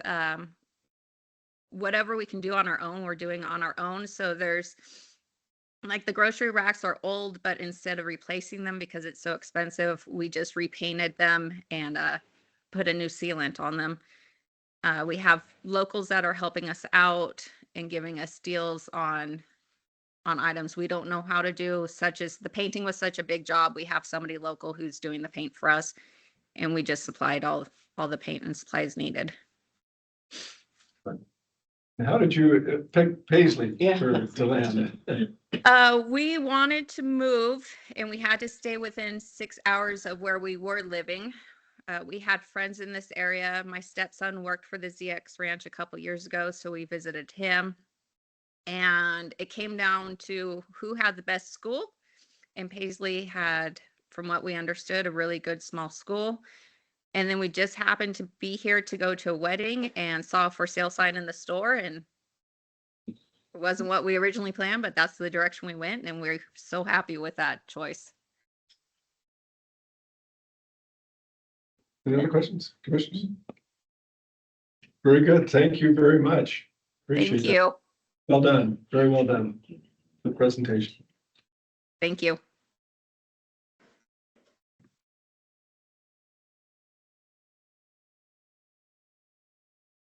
Great. Up next, we have store 1223 Christmas Valley. Another retail sales agent appointment that is a temporary to permanent. Christmas Inc. has been operating as a temporary agent since June of 2025. Joining us virtually, Harpreet Singh Dalwal to present. Good morning, Singh. Good morning, commissions. Yeah, and thank you for having me here to present about my store 1223 Christmas Valley Liquor Store. And for the record, my name is Harpreet Singh Dalwal. Can we have the presentations here?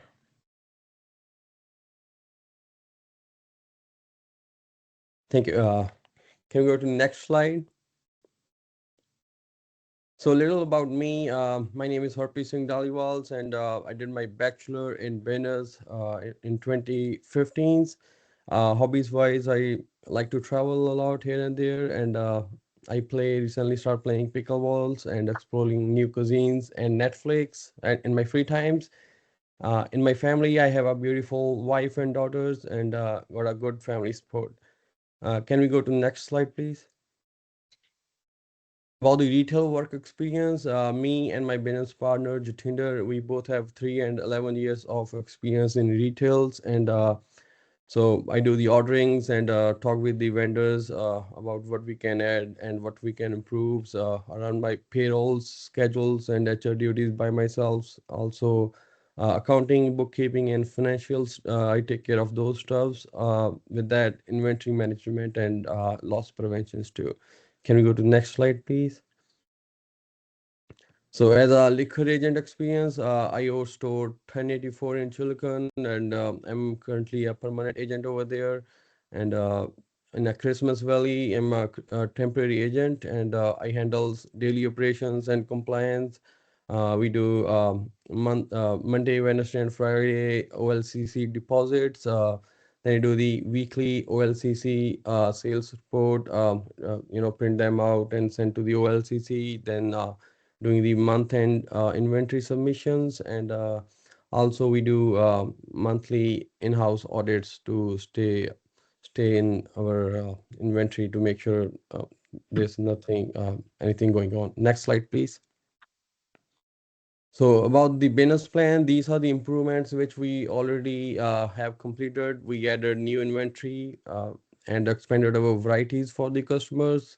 And we did change our prices, reduce prices to have a better, having a more foot traffics. And we did the better pricing for the customer, and we work on having a good customer experience for the customers. And we added ATM too, which help us having a more foot traffic. Next slide, please. So change in business hours. Before previous owner was doing 7 a.m. to 7 p.m. and now we are open 7 to 8 p.m. in winter, and in summer we are open from 7 a.m. to 9 p.m. Next slide, please. So security upgrades. Before we used to have with the old owners, we used to have 16 cameras. Those were not very good qualities. So now we have installed new HD cameras, and with the indoor and outside, we have total 32 cameras now. And for the employees, we have a panic button just in case if we ever need it. Next slide, please. So these are the upgrades we are planning to do in futures.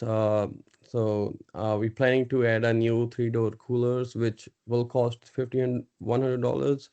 And we're planning to have a move dairy, like all the milk and those stuff in the 3-door coolers, which will help us having more options, more space in our walk-in coolers, and having a more varieties in beer sections, which obviously help us having a more customers. The current rack is very old for the cigarette, so we plan to have a new cigarette rack for the tobacco and the cigarette, which will cost around $2,100. Next slide, please. So currently we have old light here, so we plan to add new indoor lighting, which will cost around $3,100 approx. And for our front counter and liquor area, we are planning to add a fancy lighting, which will cost around $2,100. Can we go to next slide, please? So the other upgrades are we're planning to have a neon liquor store signs, which will be around $500. And another big thing is we're planning to have new fixtures. We already have one, but those are very old ones. And we're planning to have new fixtures for our liquor display, which will cost around $7,100. So all of these cost will cost around $20,000, which we're planning to do in next 6 months. Can we go to next slide, please? So other than these, we planning to expand our liquor area and having a more variety and options in liquor for the customers. And we will be working on adding a new Oregon, like Oregon lotteries, which will again help us having a more customer foot traffics, which help us in improving our sales, obviously. Then building partnership with the local bars and maintaining strong OLCC compliance. And we will be doing marketing and ads on Google's page and locally to improve more on our sales.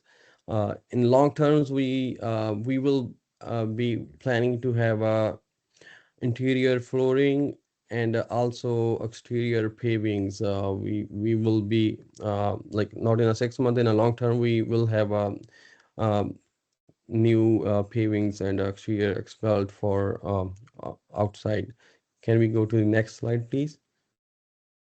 So conclusion wise, our main focus is to turn this into a one-stop market, which we already working on that too. And obviously with that, we are expecting more foot traffics. And another big plus is there's no liquor stores in 25 miles away. Sorry, the next one is 25 miles. So that then by achieving all those and doing all the changes, we are expecting to have about 20% increase in our sales.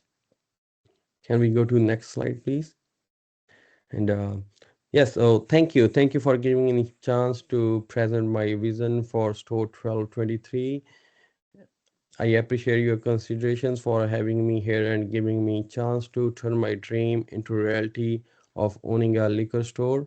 And if approved, we will work hard and will work for improving customer experience, focusing on increasing our sales and supporting the OLCC mission. Thank you so much. And I will be happy to answer any questions. Thank you. Excellent presentation. Thank you, Commissioner, sir. questions? Let me ask you, you've got, where's your home? Where do you live? You've got, So I live in Vancouver, but then I moved to the Moline, so that's close to the store. And from there, I take care of Chillican and Christmas store. and you also have the Fairview Market? Yes. I'm just, how do you manage all those 3 locations? The Fairview is quite a ways away, isn't it? Yeah. So my business partner, he lived 30 minutes from there, so he's the one who take care of that. So. And you've moved down close then to. Yes. Oh. Yes, sir. All right. Thank you. Okay. Anything else? Thank you very much. Good presentation. Thank you so much, and thank you for having me here. All right. So up next, we have store 1067 The Dalles. This is the retail sales agent appointment due to a resignation. Before we invite our finalists up to present before you, I'd like to take a few moments to acknowledge the outgoing agent of 1067 The Dalles, Mark Freeman, who is with us in the commission room today. Mark has a long history with the OLCC and has served as an agent for over 31 years. He first became an agent in January of 95 when he was appointed to 1042 Hood River. He operated for nearly 29 years there before resigning in late 2024. Mark, who's Mark? Mark. There you are. Welcome. Thank you. Mark was appointed to store 1067 in early 2009, serving the Dallas community for over 17 years. During his tenure at this location, he leveraged his experience as a former corporate retailer to expand the store to its current location, which increased square footage and helped improve the overall customer shopping experience. Mr. Freeman is looking forward to retirement and plans to split his time between the Dalles and Palm Desert. He has shared that he is focused on spending time with family, continuing his volunteer work, and golfing as much as possible when he's not working as a course marshal, or starter. So I would like to ask Mark to please stand. On behalf of the retail services team and the entire OLCC, we just want to thank you for your being here today.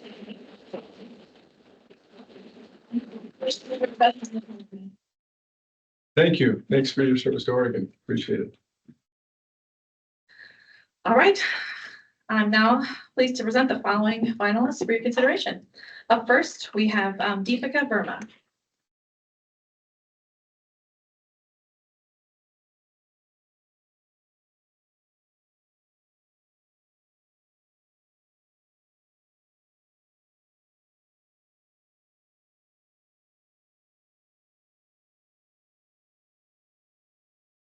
Deepika.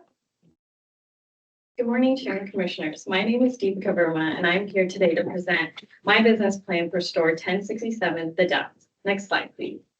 Before we get started, I'd like to tell you about what makes me, me. I'm happily married to my high school sweetheart of 12 years and the mother of our 2 kitties.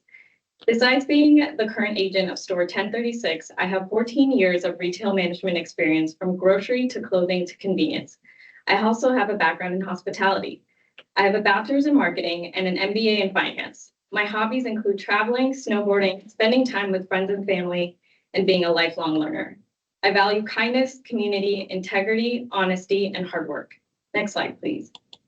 I recognize how well Mark has run the store and want to use his foundation to build from. I will be committed to providing the highest level of service while offering a wide range of products to ensure we are a reliable and trusted liquor source for the Dalles. My mission is simple: to serve customers with integrity, professionalism, and unwavering commitment to responsible alcohol retailing while maximizing revenue for the state of Oregon. And my goal is to increase sales by 3 to 5% annually. Next slide, please. In La Grande, I created a premier liquor retail experience for Eastern Oregon. This was done by adding 1,000 square feet of sales floor, over 200 liquor SKUs, a 10-door beer cooler, a wine selection, bar accessories, and gifts. I expanded the fastest growing categories like RTDs and tequila, and also updated security. Through this experience, I know how to grow a store, and I plan on doing the same for the Dalles. Alongside the remodel, I retrained employees, rewrote standard operating procedures to ensure responsible and accurate sale of alcohol. Next slide, please. Beyond the physical store, I grew our tasting program, deepened relationships with liquor reps, launched a beer and wine punch card to bring in more foot traffic, built a social media presence, and increased our licensee accounts. Every one of these initiatives drove sales and strengthened the store's relationship with the community. Next slide, please. My audit results prove I protect the state's investment. I improved POS discrepancy from a $67 deficit to a $124 overage in a single audit cycle, 2 consecutive clean audits. My systems are already built and proven, and the Dalles gets all of that on day 1. Next slide, please. The Dalles has real strength. It is the only liquor store in town, has a loyal customer base, and benefits from Washington shoppers crossing the border. The weaknesses are fixable. My plan directly addresses every single one of these, and I have done so before. Next slide, please. My proposed changes are comprehensive and allow for immediate increase in scale. I will extend store hours to increase foot traffic. I will update the interior with new paint and increase shelf space to allow for more stock in front of customers. I will add additional security cameras to reduce blind spots, and I will also re-merchandise the store with a fresh liquor set with the help of the district manager and liquor reps. And finally, I will engage with customers on social media. Next slide, please. I will install a larger exterior sign that clearly communicates the products we carry. I will also wrap the windows with PNW themed artwork that makes the exterior more visually appealing. Welcoming storefronts are proven to increase foot traffic. Next slide, please. The Dalles needs a bit of a facelift. The inside feels a bit outdated and forgettable. I will create a modern and luxurious feel where customers will want to stay and shop longer. Painting the walls and updating signage will help make the store feel more welcoming. Next slide, please. As you can see, sales have been declining. I believe this is partly due to the lack of new and diverse product selection. With my improvement plan, I project a 5% recovery in year one, bringing customer sales back to nearly 5 million and licensee sales over 600,000. I know this is possible because it's the same formula I used for LeGrand. I will also implement FinTech with all licensee accounts to further bring the store into a more modern age. Next slide, please. The new layout of the store doesn't utilize the space correctly, nor does it allow for leisurely shopping. My plan allows for more merchandising and a larger liquor selection. Currently, there's very little room for bar accessories and no designated tasting area. I will reconfigure the store layout to increase shelf space by approximately 157%, add coolers along the wall, and add stockroom shelving. And after the 5-year lease ends, the long-term vision is to relocate to a larger space to fully meet the community needs. Next slide, please. It is no secret that liquor sales are declining across the country. This is why market research is more important than ever. Working with our DM, liquor reps, and researching trends, I will reset the entire store and grow the SKU count by approximately 30%. I will prioritize the fastest growing categories, which are RTDs, tequila, and vodka. I will increase the selection of liter sizes for value-conscious shoppers. New arrivals will rotate constantly. Eye level placement will be strategic, and sales will be promoted on in-store and our socials. Next slide, please. The Dalles has no online presence. That is an immediate sales opportunity. I will launch social media across Instagram, Facebook, TikTok, and an in-store website within the first month.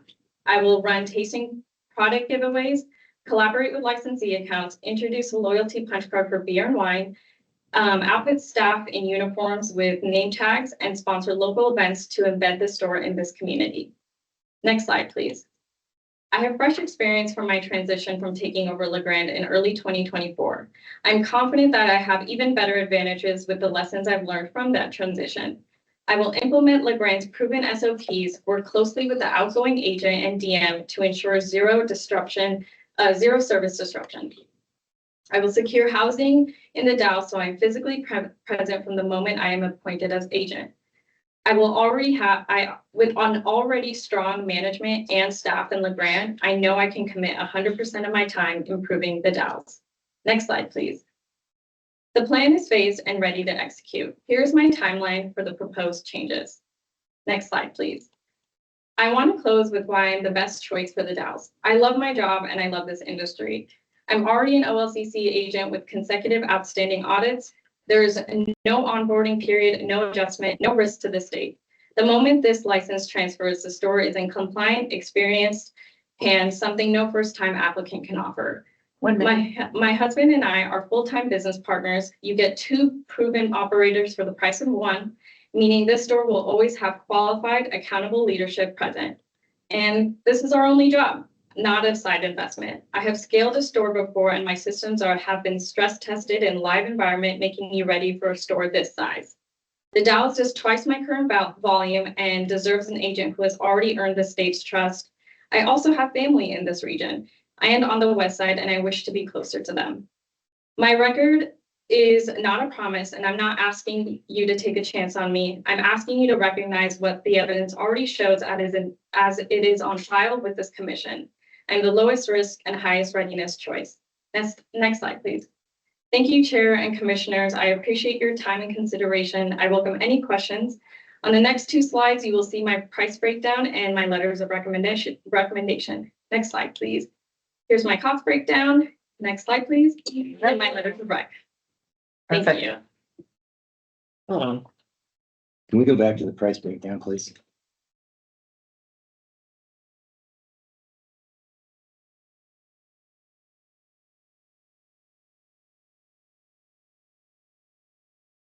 So you're not intending to do any kind of, so the signage website, your dealers, you have equipment, basically just have CapEx. You don't have any kind of like painting. There's no budget in there for your wall, for the window covering. Do you have kind of a more complete budget for what you're gonna do? I do. I was planning on also working with vendors on the wraps, and usually they provide those for free. So that's kind of why I didn't include that in the budget, but I do have wiggle room for any unexpected costs.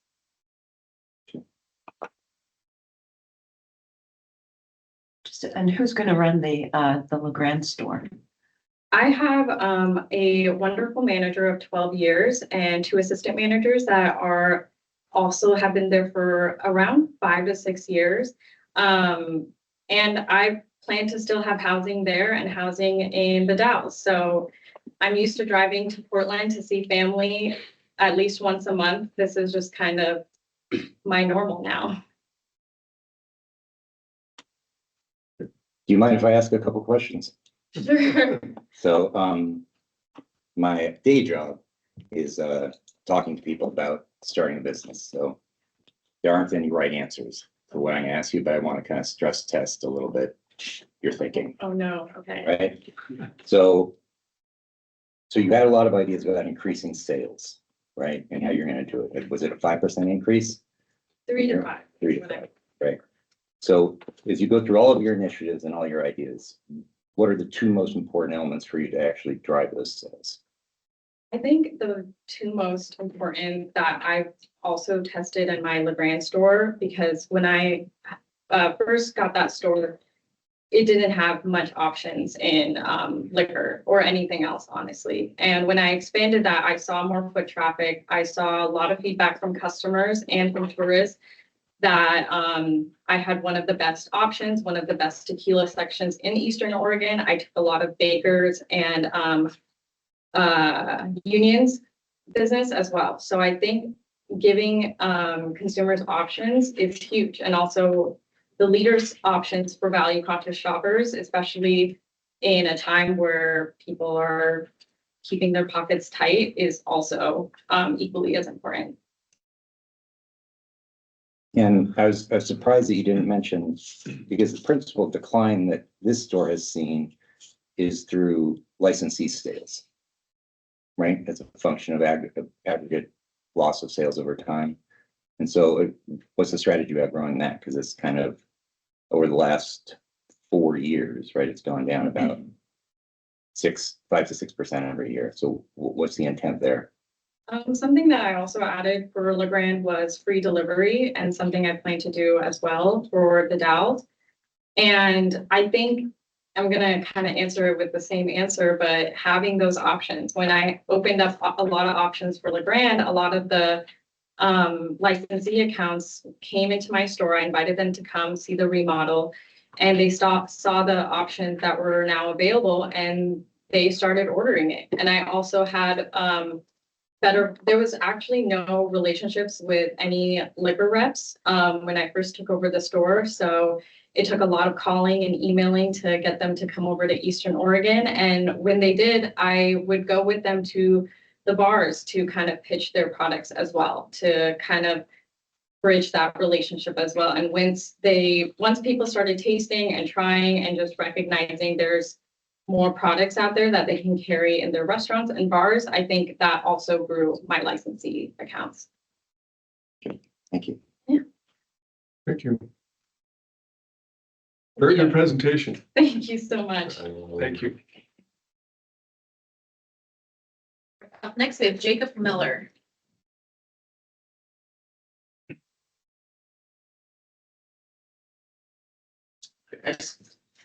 Laura, you do the slides, correct?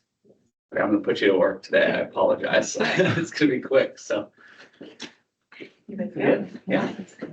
Hi, my name's Jacob. Thank you for the opportunity to present for the Dallas Liquor Store today. My wife couldn't make it up. I was glad you guys got to meet her last time. She's a big part of the business.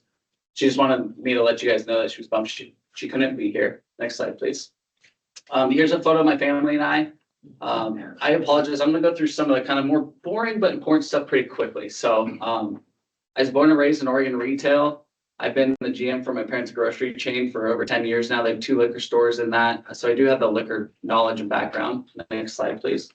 As far as the Dow is concerned, my approach is to be on site, learn, plan, and execute. It's really just getting to know the staff members, the customers, not only at the counter, but also in the bars and restaurants. And then as far as like execution goes, it's thoughtfulness and sustainability. It's thinking 3, 5, 10 years down the road. And again, you get a lot of that from talking with your staff members, talking with your employees, and just really servicing them properly. And they have lots of good ideas. So next slide, please. As far as compliance and operations, we can't be selling to minors and intoxicated individuals. I have a good history of training this properly. It's really just using the tools that OLCC gives us to just train. Operational discipline, it's having accurate inventories, clean audits, and 0 tolerance for loss, so it's one of those things where, this particular store has had some audit issues. So I want to make sure, I get a new POS system, clean up some of the back end work, make sure there's no bookkeeping errors, get a new security camera system, lots of cameras, these new cameras, you can see anything from anywhere. And then just having daily accountability, if we're missing $100, you don't let it become 1,000. You don't let it become 10,000. If you're missing a bottle, you don't let it become a case. And then, it's taking care of the problems right away. And then the customer experience, I run clean, well-lit, safe stores with good merchandising. Customer service is ingrained in me. When I was going to PSU, I was working for Dutch Bros. So they just ingrained that in me, and I try to ingrain it in my staff. Next slide, please. Continuing on customer service, I've talked about this app before. This store really needs digital marketing. We have no website, Instagram, Facebook, any of that stuff. So I'm actually going to hire my sister who works in the marketing department for Kroger. She's going to put all this together for us. So it's, cohesive and beautiful. And it's just another way to really communicate with our customers. Next slide, please. Hours of operation, I'm going to increase by 16 hours per week. That's really just by staying open until 10 p.m. every day. I think we will see a sales increase from that. Next slide, please. You see that here in the projections. I think these are conservative, doable. The funding needs are a little bit rich. I kind of just put a lot of the, I won't need this much, but I just wanted to put it in here because it's available if necessary. Next slide, please. So this is the current floor plan of the store. The entrance exits on the left side of the diagram there. Really, the only benefit to this floor plan is a big back room. So next slide, please. Here's what I'm proposing. It's, bringing in a walk-in cooler, doing the beer cave behind the cooler. It does make the back rooms a little bit smaller, but it increases our holding power on the floor for liquor items by over 25%. And it's the categories we need. Whiskey's increasing by 50%, vodka by 60%. We're tripling the RTD space and chilling it. There's lots of room for displays and larger beer and wine selection, which should help drive foot traffic. Next slide, please. Okay, so here's where this gets a little different. So I took the floor plan, I flipped it up. So the entrance and exit's at the bottom. Do you guys all see the red dot that says you were here? You guys all see that? Yes. So I'm going to give you a tour of this store. So we're going to keep an eye on that red dot as we go through. Okay, so right now you're on the outside of the store and you're looking at the exterior. So again, it's a little, messy. So next slide, please. So I want to do this, bring in the Columbia River Gorge, new signage, clean up the windows. You're exuding cleanliness before they even walk into the store, which is important. Next slide, please. And then this, again, it's well lit, it's comfortable, it feels safe. That's big for me.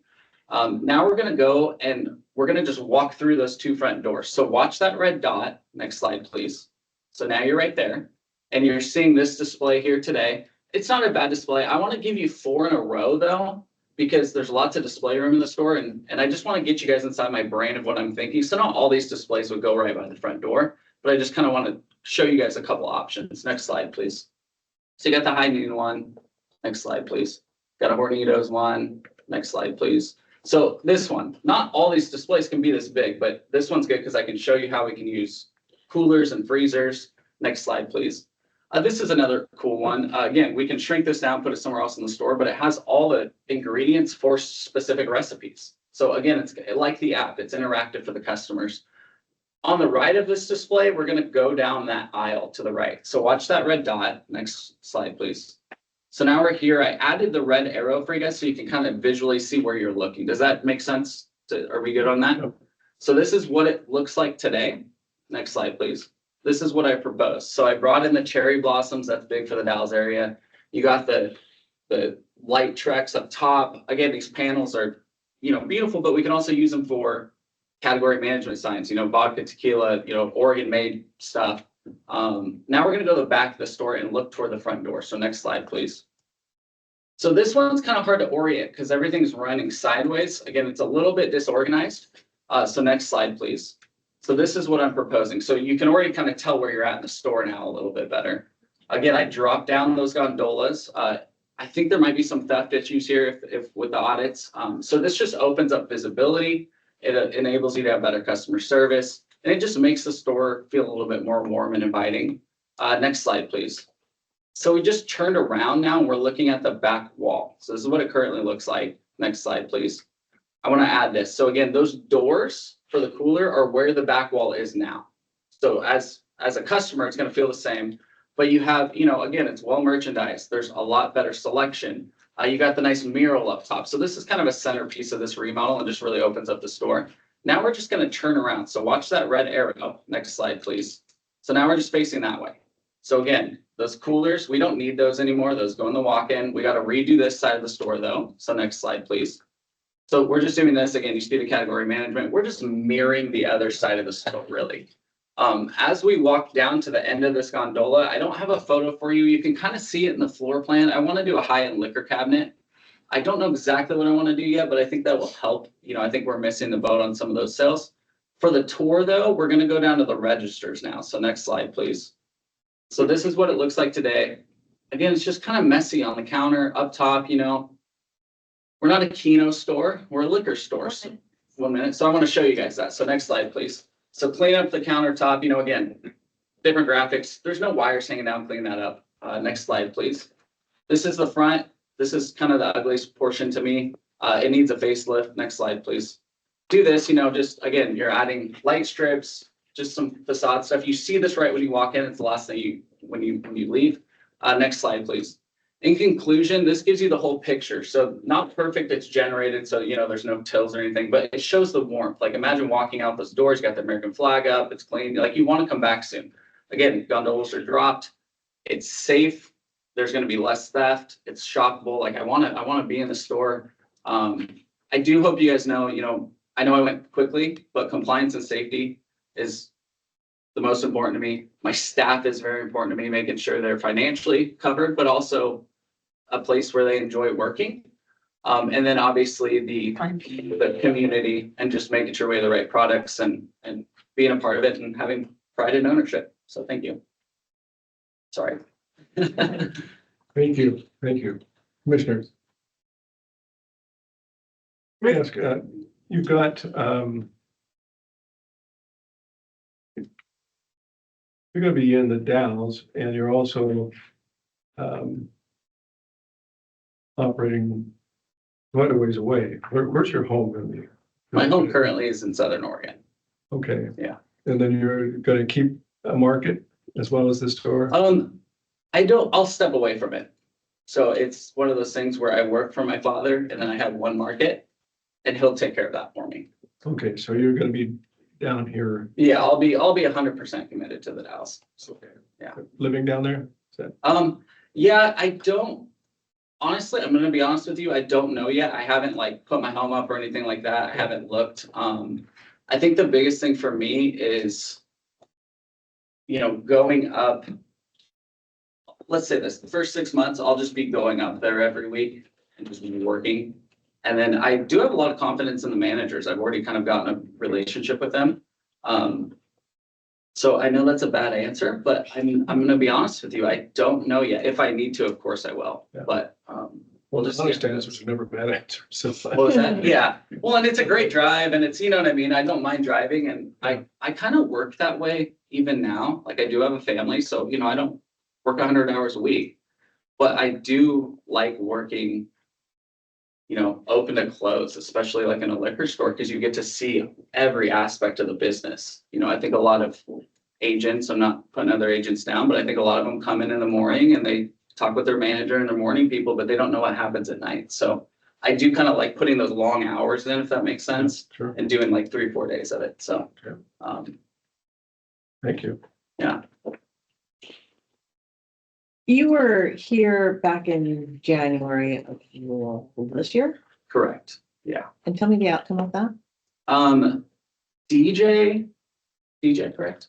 He received that store, Okay, The Redmond store. the Redmond store. got it, correct. okay. Yeah. And if you recall, he was the manager up in Portland who found the fraudulent stuff Yes. with it. Yes, that was Got it, DJ. okay, So thank you. I hope I got a close second. That's the hope. So I'm just curious, I don't know if there's a right answer to this or not, but we usually see proposals like yours where we're gonna kind of paint the inside, add new refrigerators or whatever. So this store's been there for 15 years. It has a geographic monopoly on liquor sales. Why does that move the needle? Well, I think the biggest thing is just bringing in that additional foot traffic. I think we've seen with customers, you know, it's kind of something, I'll use me as an example, for instance. There's times where maybe we have some friends over and the High Noon came out with the tequila ones. I enjoy those ones. But if there's not a liquor store, you know, and maybe Allison wants some wine, like I'm just gonna go to the C-store and I might just buy a White Claw, you know? Whereas this allows you to have that one-stop shop. We're also chilling the RTDs. I plan on putting the RTDs in the beer cave as well. So I think that you'll see, I mean, that's the category that's growing. And then as far as the aesthetics more, so the cooler it's selection, right? The aesthetics, this sounds kind of weird, but with my stores, again, cleanliness, well lit, good service is important to me. And I try to create stores that you would feel comfortable, you know, with your mother going in. You know, your elderly mother by herself, it's safe. So I think some of the aesthetics and stuff show that. And then that might drive customers in that might not be going right now because maybe they don't drink liquor. Maybe, again, they drink White Claws, but now they'll come in, grab their White Claw, and then they'll grab me some High Noons while they're in there too. Does that make sense? Yeah, so for you, you think that to optimize sales, the number one factor is diversifying the selection and quality of the products that you sell on site. Mhm. And service, like you cannot underestimate customer Of service. course. Because I've seen so much of that again, even the stores I operate for my father, they're neighborhood stores.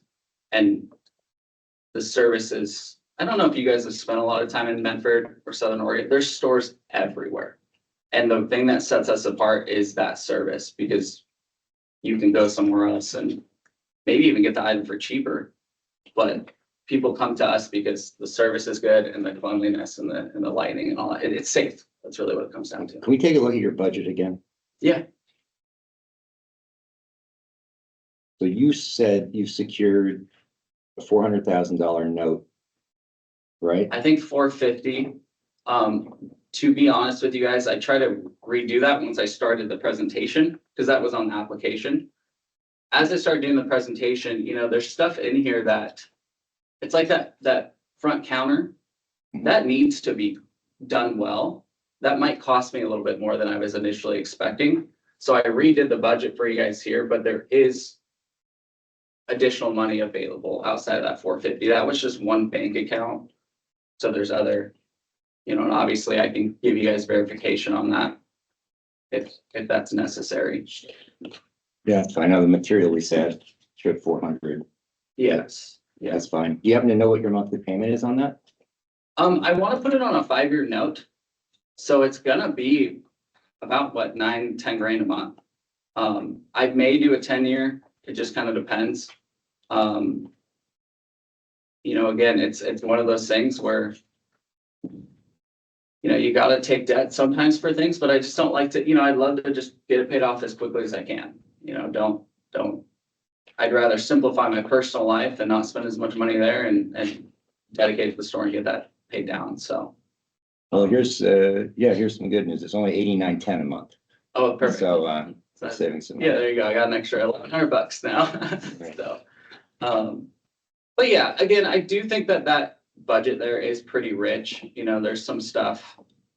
You know, even with the, you know, the panels on the walls, you know, it's like, there's things we can do with even like, again, these are design things, but I don't plan on necessarily, you know, like I'm not gonna go buy thick crown molding to do that. Like I want it to be more, you know, rustic or more, you know, so it's, but that is budgeted in there. So if it comes down to that and we can't find any way else, then I will buy that thick crown molding. So that's just a small example, but.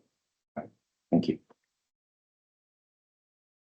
Okay, thank you very much. Cool. Good presentation. Thank you guys. I really appreciate it. All right, up next, we have Joshua West.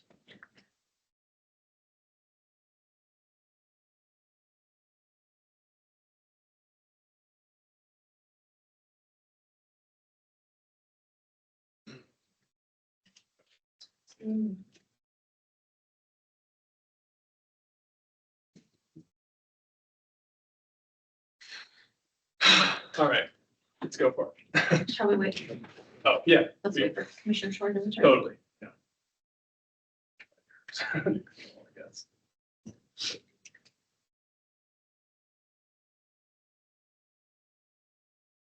I love your blue suit jacket.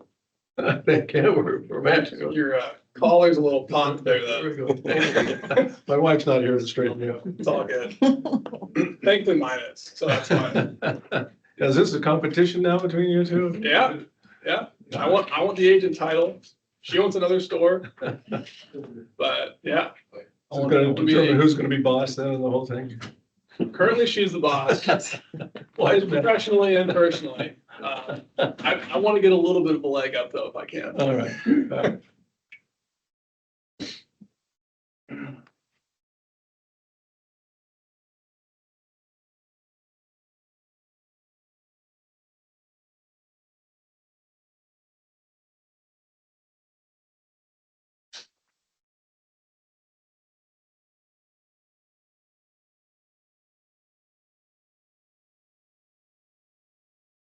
You ready?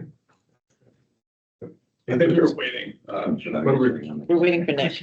Oh, I didn't see Yeah. that. Okay, thank you. Thank you.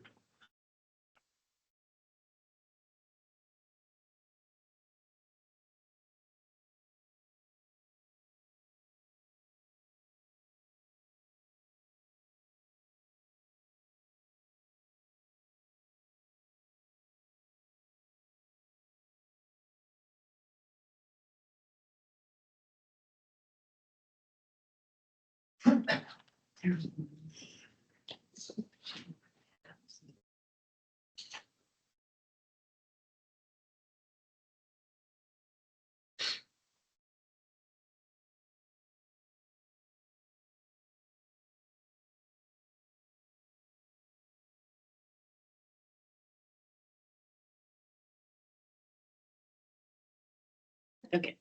Okay, let's go. Fellow Chair and Commissioners, thank you for the opportunity to present my vision and explain why I should be the next agent for store 1067 for Dallas. Next slide, please. Before I get started, I'd like to give you a background on myself and what I value. I'm happily married to my wife, Deepika. We've been together for almost 12 years now. We got married last June and have 2 cats together. We love to travel and try new restaurants in our spare time. In my free time, I love to mountain bike, ski, trail run, and work on projects with my hands. I value honesty, integrity, trust, hard work, and respect, and run my business with those always in mind. I have a bachelor's degree in marketing and a master's in real estate development. Next slide, please. Since February of 2024, I've worked as an owner, manager, and employee at our Grand store, acting as an agent as much as possible to prepare for the chance to become an agent myself. This allowed me to learn the business from every possible angle and fully understand what makes the Oregon way of doing things so successful. I've established great relationships with liquor reps. We've had more tastings in the store in the past 2 years than the previous 10, and that is only going to increase. I created standard operating procedures to ensure the state's inventory is protected and do constant retraining to ensure all employees are selling alcohol responsibly. Next slide, please. I was responsible for the renovation of our LeGrand store, all the way from planning to building. We extended the store by around 25 feet, added 3 rows of shelving to create aisles for shopping, a 10-door beer cooler which I built with the help of my dad, and approximately 30% more liquor SKUs than our licensee accounts are well taken care of, and our customers love how organized and well stocked our store is, which is partly due to the SOPs that have been developed since becoming owners. I also wanted to highlight one of the things I'm most proud of, the numbers of our first 2 audits. The first audit showed a POS discrepancy under 6% with a $67 value deficit, and the most recent one showed only a 2.24% POS discrepancy with a value overage of $124. As you can see, we are only improving, and these numbers are well below the average for what most long-standing agents are doing. This is a clear example and proof that I'm qualified to move up into the position as the agent of the Dallas Liquor Store. Next slide, please. Here you can see a photo timeline of the renovation process, start to finish. This was completed in November of 2024, 9 months after we took over ownership. Next slide, please. This is my mission statement for the Dalles. On the following slides, I'll explain my business plan and how I intend to execute this in order to gain sales, consumer trust, while staying true to the spirit of the OLCC with responsible selling as the main priority. Next slide, please. This is my SWOT analysis for the Dalles and a list of action items as a result. Next slide, please. I will increase hours Friday through Sunday. This will bring in more foot traffic, which leads to an increase in sales. Next slide, please. In my opinion, the store currently doesn't meet the standards laid out in the OLCC operations manual. To meet that standard, I'll repaint the walls a modern, brighter color, which will make it feel more open and welcoming, which encourages people to stay and shop longer. The shelving needs to be updated with a consistent depth from the bottom to the top. Deeper shelves can stock more products on the sales floor and reduce the amount of restocking trips. This keeps employees out front so they can better assist customers and monitor anything suspicious, allowing better protection of the state's assets. The shelving behind the registers will be uniform and much taller to show off high-end products, stock more pints, half pints, and 50 milliliter options. I will also add shopping carts, which will encourage customers to shop more since they can now carry more products by themselves. I will install a security camera monitor that is visible by customers and additional cameras for the blind spots created with the new aisles, as well as an exterior camera out front. There's already one in the back. Next slide, please. Here you can see before and after of the store layout. Shelving behind the registers will shrink in length but grow in height, allowing more cooler doors to be installed for a larger selection of cold beer, wine, and RTDs. We will add 3 long rows of shelving down the store, which will encourage shopping and allows a greater diversity of products to be sold while still being ADA compliant. I will also add multi-tiered shelving in the stockroom to help organize and manage inventory more efficiently. Next slide, please. I will work closely with the local reps and our DM to build an entire new liquor set, which will bring in new products and increase SKUs from the current 1,500 to around 2,000. Much of the focus on the increase in products will be the rapidly growing segment of RTDs and tequila, as well as Beta Oregon spirits. This is where we focused in LeGrand, and I've seen just how much it has helped our sales and customer satisfaction, many people saying we have the best tequila selection in Eastern Oregon. Merchandising products for customers is just as important. For example, in LeGrand, we started to stock Shanky's Whip shooters near the registers and saw sales jump from a handful per month to now averaging over 200 per month. I will also increase the selection of liter size options to capture the sales from value shoppers, as they are typically cheaper per ounce than a fifth, but to also fight against declining sales to encourage customers that would typically buy a half gallon to now buy a liter, which is a fifth. Next slide, please. I will establish a social media presence by posting new products, tasting events, and collaborating with local licensees to help grow their sales. I will implement store uniforms, so every time a customer is in the store, they know exactly who to look for. I will work with a local sign company to create a window and door wrap to better stand out from the exterior. In LeGrand, we've implemented a loyalty program for beer and wine with a punch card that has helped drive sales immensely. We are seeing a growth of 60% year-to-date in beer sales, 110% in wine versus 2025 numbers. I'll do the same in the Dalles. I will also take advantage of the fact that we now have 2 stores sharing barrel picks and transferring bottles, which helps grow the sales of each location. Next slide, please. Currently, the Dalles is falling behind in sales compared to the population growth of the city. I believe this is partly due to the stale liquor selection. They currently have vodka because their largest category and RTDs is the smallest, with tequila not far behind. Focusing on the growing categories along with my other plan changes, I expect to grow sales 3 to 5% within the first 2 years, which I believe is a more realistic goal instead of an inflated promise with the current state of the industry. I will also increase the beer, wine, and tobacco selection, host frequent liquor tastings at the new permanent tasting area, and continue to improve on licensee service by implementing fintech along with free delivery and having reps visit bars to pitch new products and have them come visit our store to get ideas. Next slide, please. To aid in the smooth transition of ownership, I will work with the current employees to ensure they feel supported. I will immediately begin shadowing Mark and the manager Beth to understand how the store functions currently and where I can best implement my SOPs without completely disrupting the current workflow while staying focused on the main goal of selling alcohol responsibly. With the reps I already have close relationships with, I will work with them to get the store ready for the coming 4th of July celebration. Next slide, please. This is a look at my proposed timeline for the rest of this year. Next slide, please. As a recap for why I'm the right fit as the new agent of the Dalles. I just went through purchasing a store in February of 2024, so I have the exact experience needed for a smooth transition of ownership and a proven track record of running a store successfully. I established LeGrand's current SOPs that let our first year audit be outstanding and our second year to be even better. I have worked in as much of a capacity as a liquor agent as I can without having the title. I truly believe in the mission of the OLCC, want to be part of protecting this industry from the threat of privatization by working more closely with the Also Group by being a board member in the future, which I'm unable to do currently without being an agent. This is all I do. Before we purchased LeGrand, my wife Deepika had dreams of owning a liquor store, and while she worked at Raleigh Hills Liquor Store, I stayed at my corporate job to support us until she saw that dream fulfilled, and then we both started full-time at LeGrand. Since then, I've learned the ins and outs of the liquor business as an employee, manager, and an owner, and have trained successful agents in the Portland area to know this industry even better. I'm fully committed to giving everything I have to the store, as it will be my first time as an agent. We will live in the Dalles, and I will be at the store no less than 50 hours per week, or if needed.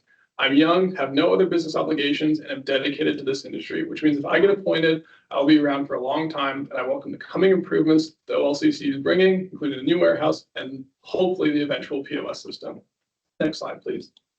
Thank you so much for your time and consideration, Chair and Commissioners. On the next slides, you can find a breakdown of costs, answers to questions I will undoubtedly get, as well as letter of recommendation from the current agent, Mark, Angela Smollers from Lecker Liquor in Lake Oswego and Tualatin, and Oliver Coker, the president of Also, who owns the Kaiser and Bluebird liquor stores. Thank you. Thank you. Commissioners. Didn't you have a slide in here showing what the proposed layout is going to be? Yeah, so if you back up a little bit. Right there. And so the budget that's on that last page is supposed to cover all this work? So I can fully explain that. Currently, we've got an extra cooler at our Grand store that would work perfect for this. That cooler that you see, that wall, that's not a fully built cooler like you saw in the photo timeline. Those are 3-door true coolers that you can purchase for around $5,000. That's one of the extra ones that we have. So it's not going to cost. Our cooler in LeGrand is about $60,000+, nowhere near that. So it makes it a lot more affordable, seeing as how we already have one as well. The shelving, existing shelving can be used and twisted around to make those aisles. We also have extra shelving in LeGrand from what we purchased for our store expansion. We still have a little bit left to do in LeGrand. We added those 3 aisles that you saw, but the plan is to add 2 more up front. We just haven't been able to do that yet. You know, they say the last 10% of your remodel takes 90% of the time, and that's definitely true. But the aisles have increased shopper traffic significantly. People love that they can come in and actually shop the store. They used to just stand there and stare at a wall. And now they can take a cart, walk around, grab products. There's new exciting products. They're, based eye level, the new product tag, so they know what's coming in. Was there a second part to your question for?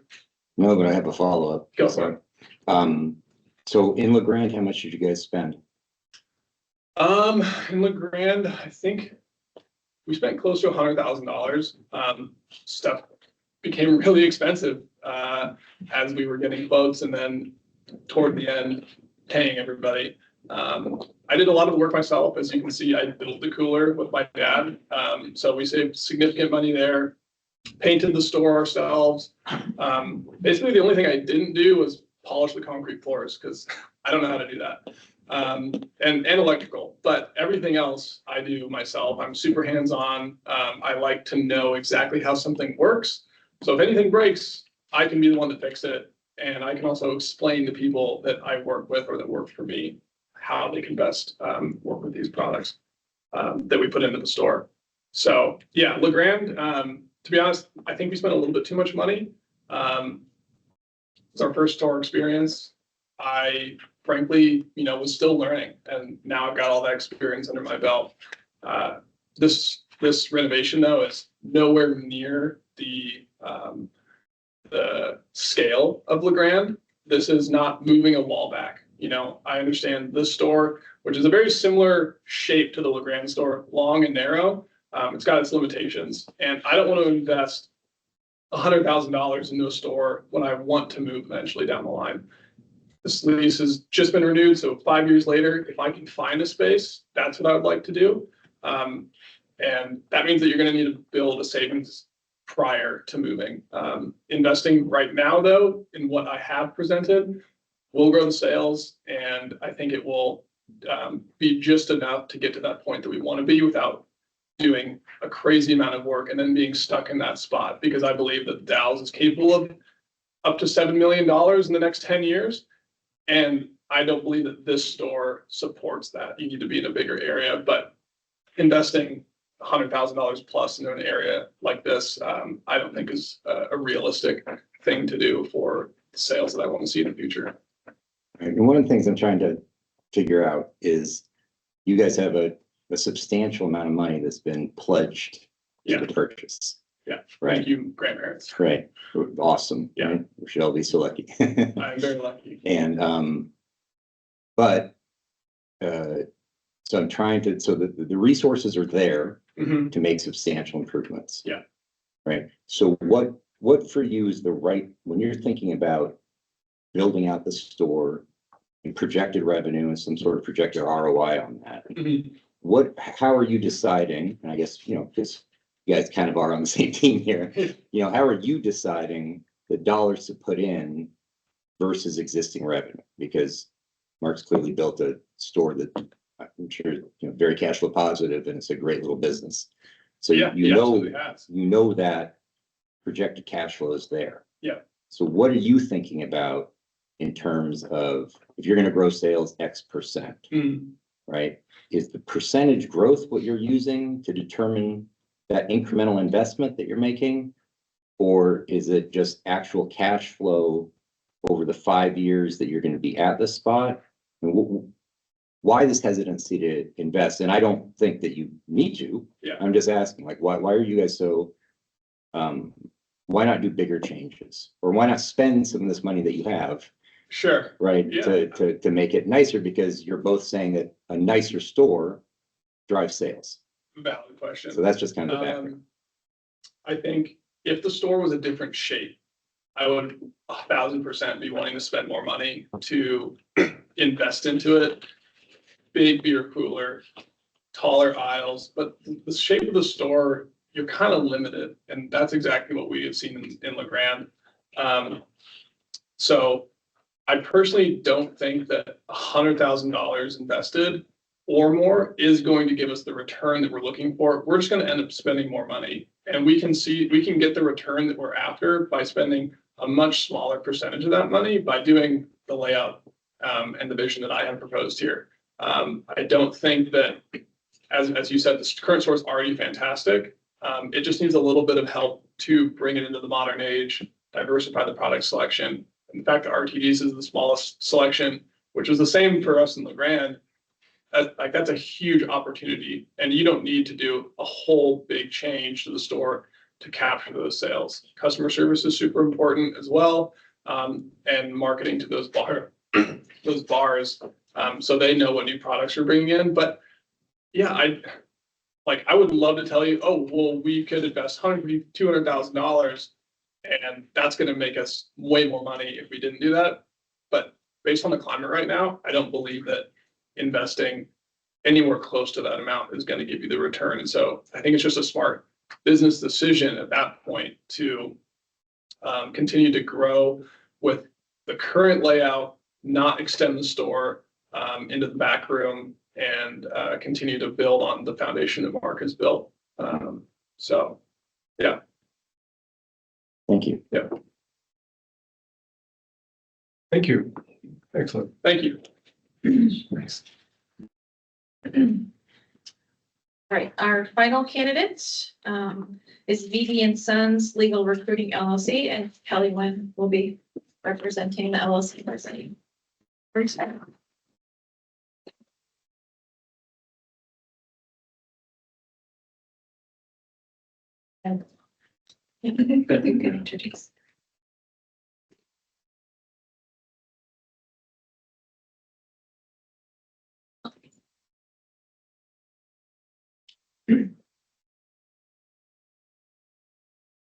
All right, ready to start? 8 minutes. Hello, Chair and esteemed commissioners. Thank you for allowing us the opportunity to present our vision for store 1067 of the Dallas Liquor Store. Thank you for your time and consideration. Next slide, please. My name is Kelly Nguyen. I'm Oregon born and raised. Hello, Commissioners. My name is Ramon Vega. I grew up in a small town in southern Idaho, population of 1,000 Catholic cows. We met in Corvallis where we fell in love with a small town. And since we moved back to Portland, we started our little family. We have 3 boys and 1 girl, which includes our fur babies, our stubby little bulldogs. We want to raise the kids away from the city and spend more time in nature, and we believe that Dallas could be that for us. If we are selected for the store, we will be moving out there next month. Next slide, please. For me, operating a liquor retail store would be a full circle moment. It goes all the way back to a young girl with a big dream of owning her own shop someday. A dream that led me to Le Cordon Bleu, where I first learned the fundamentals of running a financially sound business and selling goods. From there, between my experience at a local Corvallis bakery and Market Choice and Ramones at Home Depot, we built a real foundation in retail, learning how a store should operate from the ground up. We then deepened our business knowledge through financial institutions. Ramon launched his entrepreneurship through ATM vaulting, and we both went on to take on executive level roles in strategic business management, growth, and HR. Next slide, please. Throughout our career, we have maintained a clean record of 0 cash discrepancies through good accounting practices, while adhering to strict federal and state compliance standards. We have led teams through major CRM and file migrations while maintaining business continuity and prioritizing customer service. We heard about the OLTC's plans to roll out a new POS system early next year, and we are confident that we'll be able to help our team navigate that transition smoothly. Next slide, please. We believe our results come from staying aligned with our core values. Next slide, please. Next slide. Here's the current floor plan. We visited and studied the store layout and operation multiple times, and here's what we saw. The 20-foot counter is blocking customer access to 2 shelves behind it. Straight rows of stacked gondolas on the floor block visibility from the front to the back. And while they are currently using the communal storage behind the store, the 2,900 square feet is not currently leased, which would allow for expansion of valuable retail floor space. Our solutions, we will shorten the front counter by half, opening those shelves to the floor for customer access, creating an immediate opportunity for increase in liquor inventory and sales. We will rotate the gondolas 30 to 45 degrees and lower the top tiers to increase visibility from the front counter to the back corner of the store. And we have already pre-negotiated the lease for the expansion area with the Dicker Hoop Brothers. Next slide, please. Next slide, please. Here is a new proposed floor plan. We would add an 8-foot premium cigar humidor in the front corner and add an ATM, replace the current 14-inch top tier wall shelves with deeper shelves, and add an additional top tier to maximize wall inventory. By leaving a small gap between the wall shelves, we can store a fold-out step ladder for employee safety and purchase a lift assistance cart. We have met the staff and they do such a great job and have been so helpful. We will work hard to hopefully keep Beth, Lars, and all of our staff. We would keep Mark too, but apparently he's trying to retire. Right now, there are mismatched coolers in the store and warm beer on open shelves, begging for a modern 23-door cooler that will be coming. With a back expansion, the retail floor could grow from about 3,200 square feet to approximately 4,200 square feet. So we would install a full walk-in cooler for RTDs, add a break room for the staff, and super display shelves in the front and the back. Next slide, please. Security, we'll be adding mirrors in all corners and inner backs of shelves and doubling the camera count to a minimum of 13 cameras, making sure to add one in the office and just outside of the back door, crucial areas that need coverage right now. Next. We will be upgrading the current system to include AI features such as facial recognition and real-time smart notifications via the mobile app. Behind the counter, we're installing a pull-out lottery drawer, cash counterfeit detection, and a depository safe. We will be implementing IDScan.net, a digital ID verification system used at the point of sale simply by scanning their ID. Staff will receive proper quarterly training, and all OLCC signage will be posted in conspicuous areas. Next, please. How Mark came to the design for the store was exceptionally sweet, and you should ask him about it. However, for the next few slides, you will see current photos of the store with areas we think we could just make a little bit better. Next, please. Next. Next slide, please. Our vision for the store. Next slide. Drawing from my experience in commercial design, our design concept is inspired by the PDX Storeport. New vertical signage will be added to the shelves right at eye level, as you can see there, for easier searching. We'll be adding 6 mirror TVs behind the counter and rotate through lottery numbers, bar TV, and tourist attractions in a reflection of what our cameras see. Next slide, please. Cardboard end caps will be replaced with rotating wooden shelves. The walls will be covered in landscape wallpaper of the gorge, but with a fun spin. Next. Here you can see the before and afters. We could tile the back vodka wall in light blue tile to highlight the store's bestseller. Knowing there's TJ Maxx coming and Petco next door, we plan to feature a skeleton hiker with a dog on the left cooler wall. Next slide. Some fun relatable art on the walls. Next slide. Next slide, please. Included in phases 1 and 2 will be upgrading exterior signage. Next, please. Phase 1 will be focused on a review and analysis of current operations with a few new projects. Phase 2, plan and prepare for the expansion plans. And Phase 3, execute. Next slide. We will be using a neat planogram software called Plano Hero for its heat map tracking to monitor customer traffic and identify hot and cold zones in the store to optimize merchandising based on data. Next, please. We plan on spending about $50,000 in capital expenditures for phases 1 and 2. Next slide, please. In response to the Yelp and Google reviews in the store, we would increase the store hours by 10 hours a week, with later closing times on Fridays and Saturdays, and longer hours on Sundays, to better serve our Washington customers and the Sunday church crowd. We both commit to 40+ hours a week within the first 6 months and doing closer to 50 hours. I will do closing shifts and weekend shifts to address any compliance risks directly. Next slide, please. For marketing, we will optimize Google Maps, and social media. We would also build out a full website with SEO optimization, leveraging our direct web development experience. You can see a portfolio of some of the websites we've built right below. 90% of our inventory will be what the Dells community Washington shoppers and tourists are reaching for, while also expanding our selection to serve the untapped market, the established Hispanic community and seasonal agricultural workers, with products like Humix, Nectar, and New Mix, just to name a few, so they can see that we sell the finest tequila, increasing tequila inventory and tequila sales. The remaining 10% will be exploratory items. This demographic group accounts for a big segment that represents about 22% of the Dells throughout the years and rises to almost half the total population at 43% during the harvest season. It remains an untapped market we're fully prepared to serve, from cherry season in June through apple and pear season in October, and shedduck and sockeye fishing season in midsummer. We'll have the right product at the right time for the right customer. Next.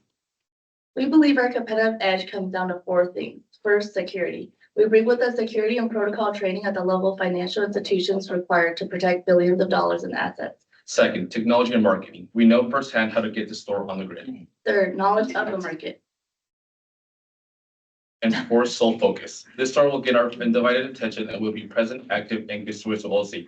We've already made arrangements for a house near the store and have begun pre-enrollment at St. Mary's for our children. We are not, oh, sorry. Go ahead, finish up. I said, we're not just applying to the store. The Dells will be our home. Chair, I've got a quick question. Thank you so much for your presentation. Ms. Nguyen, what is a premises manager with the entity applicant? What is? I will be the premises So that means enter the liquor store? to the liquor store. Okay. What does BD and Sons Legal Recruiting do? That is our current business. We do, Agency. it's a staffing agency and we do business consulting. What is your overlay with the legal profession? We do legal recruiting, so like attorneys, our main focus is litigation. And on the consulting side, we do HR, policy, procedures, SOPs for companies that need help with the human resources. And my So, background is in the legal industry, so I've worked at law firms, managed law firms. and what's the connection with that work and It's the liquor just store? It's just a part LLC. Oh, it's just how we applied, yeah, under the Okay. LLC so that it could cover both of us. Do you have lawyers that are working for you right now? No. No. Thank you. Sure. All right, thank you very much. Thank you for the presentation. Yeah, of course. Thank you.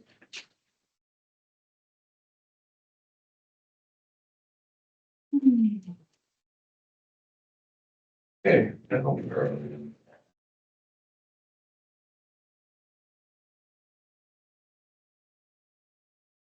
We're the recess. The commissioners will now go into executive session to deliberate on the agent selection pursuant to the authority of ORS 192.6602A. No final decisions will be made. In executive session, we will return to open session in this room. On the background, the commission will also discuss proposed stipulated settlement agreements from contested cases ORS 183417 and as authorized under ORS 1926901. We anticipate reconvening in approximately 30 minutes.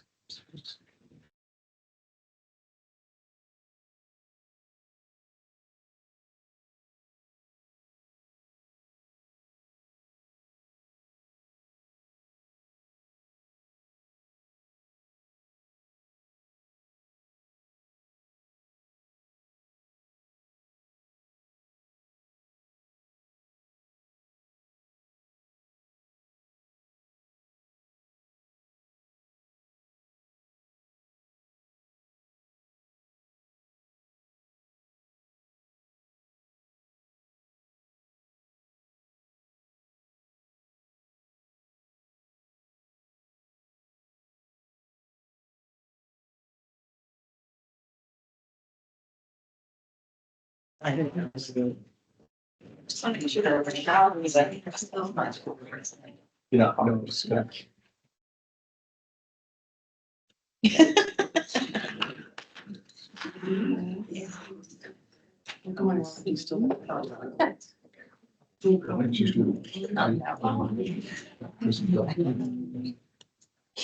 What if you don't like to? Oh, no, I want to.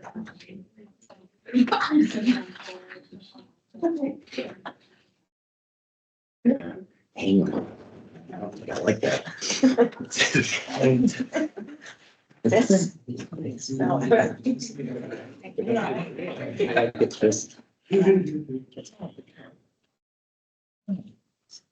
Here. All right. Looking for Commissioner McKay.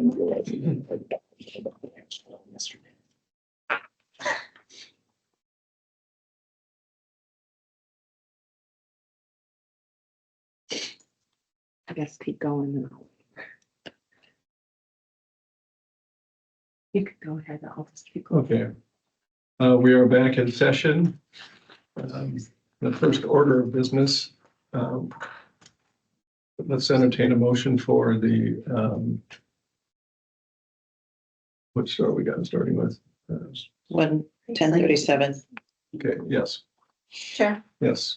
I move to appoint Paisley Mercantile Oregon LLC, Rochelle Gould as the permanent agent of store 1037 Paisley, effective May 1, 2026. Second, Moved and second. Any discussion?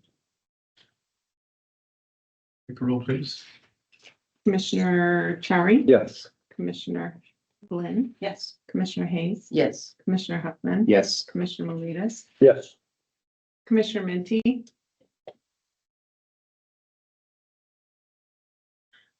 Commissioner Warren? Yes. Chair Doherty? Yes. I'd also entertain a motion for the Christmas Valley store. Chair, I move Okay. to appoint Christmas Inc., Harpreet Singh Dhaliwal as the permanent agent of store 1223 Christmas Valley, effective May 1, 2026. Second. Moved and seconded. Any discussion? Please take the roll. Commissioner Chowry? Yes. Commissioner Glenn? Yes. Commissioner Hayes? Yes. Commissioner Huffman? Yes. Commissioner Melitas? Yes. Commissioner Warren? Yes. Chair Doherty? Yes. Motion carries. I'd entertain a motion now for the Dallas store. Chair, I move to appoint Deepika as the permanent agent of store 1067 The Dalles effective June 1st, 2026. Second. Moved in second. Any discussion? Please take the roll. Commissioner Chari. Yes. Commissioner Glenn. Yes. Commissioner Hayes. Yes. Commissioner Huffman. Yes. Commissioner Melinas. Yes. Commissioner Warren. Yes. Chair Doherty. Yes. Congratulations. Now we'll move to stipulated settlement agreements. Thank you, Chair. I move to ratify the two alcohol stipulated settlement agreements as proposed by staff. Can we hold on one second here? Oh, Jeff, you just wait. All right, I second, Don't we need to wait? Moved and seconded. but now you can talk. Okay, okay. Okay, sorry, I cut you out of that. A little busy. For the record, I'm Kelsey Snella. I'm a case representative with the Administrative Hearings Division, the OLCC. Thank you. And I think- Yes. Congratulations. Thank you. I have two alcohol stipulated settlement agreement Okay. and the marijuana stipulated settlement agreement for your consideration today. Any questions here? Okay. Thank you, Chair. Try it again. I move to ratify the two alcohol stipulated settlement agreements as proposed by staff. Moved and seconded. Any discussion? Please take the roll. Commissioner Chari. Yes. Commissioner Glenn. Yes. Commissioner Hayes. Yes. Commissioner Huffman. Yes. Commissioner Melinas. Yes. Commissioner Warren. Yes. Chair Doherty. Yes. I'll entertain a motion for a marijuana stipulated settlement agreement. Chair, Commissioner. I move to ratify the marijuana stipulated settlement agreement for Straight Fire LLC as proposed by staff. Second. Moved and seconded. Any discussion? Roll. Commissioner Chari. Yes. Commissioner Glenn. Yes. Commissioner Hayes. Yes. Commissioner Huffman. Yes. Commissioner Melinas. Yes. Commissioner Warren. Yes. Chair Doherty. Yes. And we are adjourned. Thank you very much. Commissioners.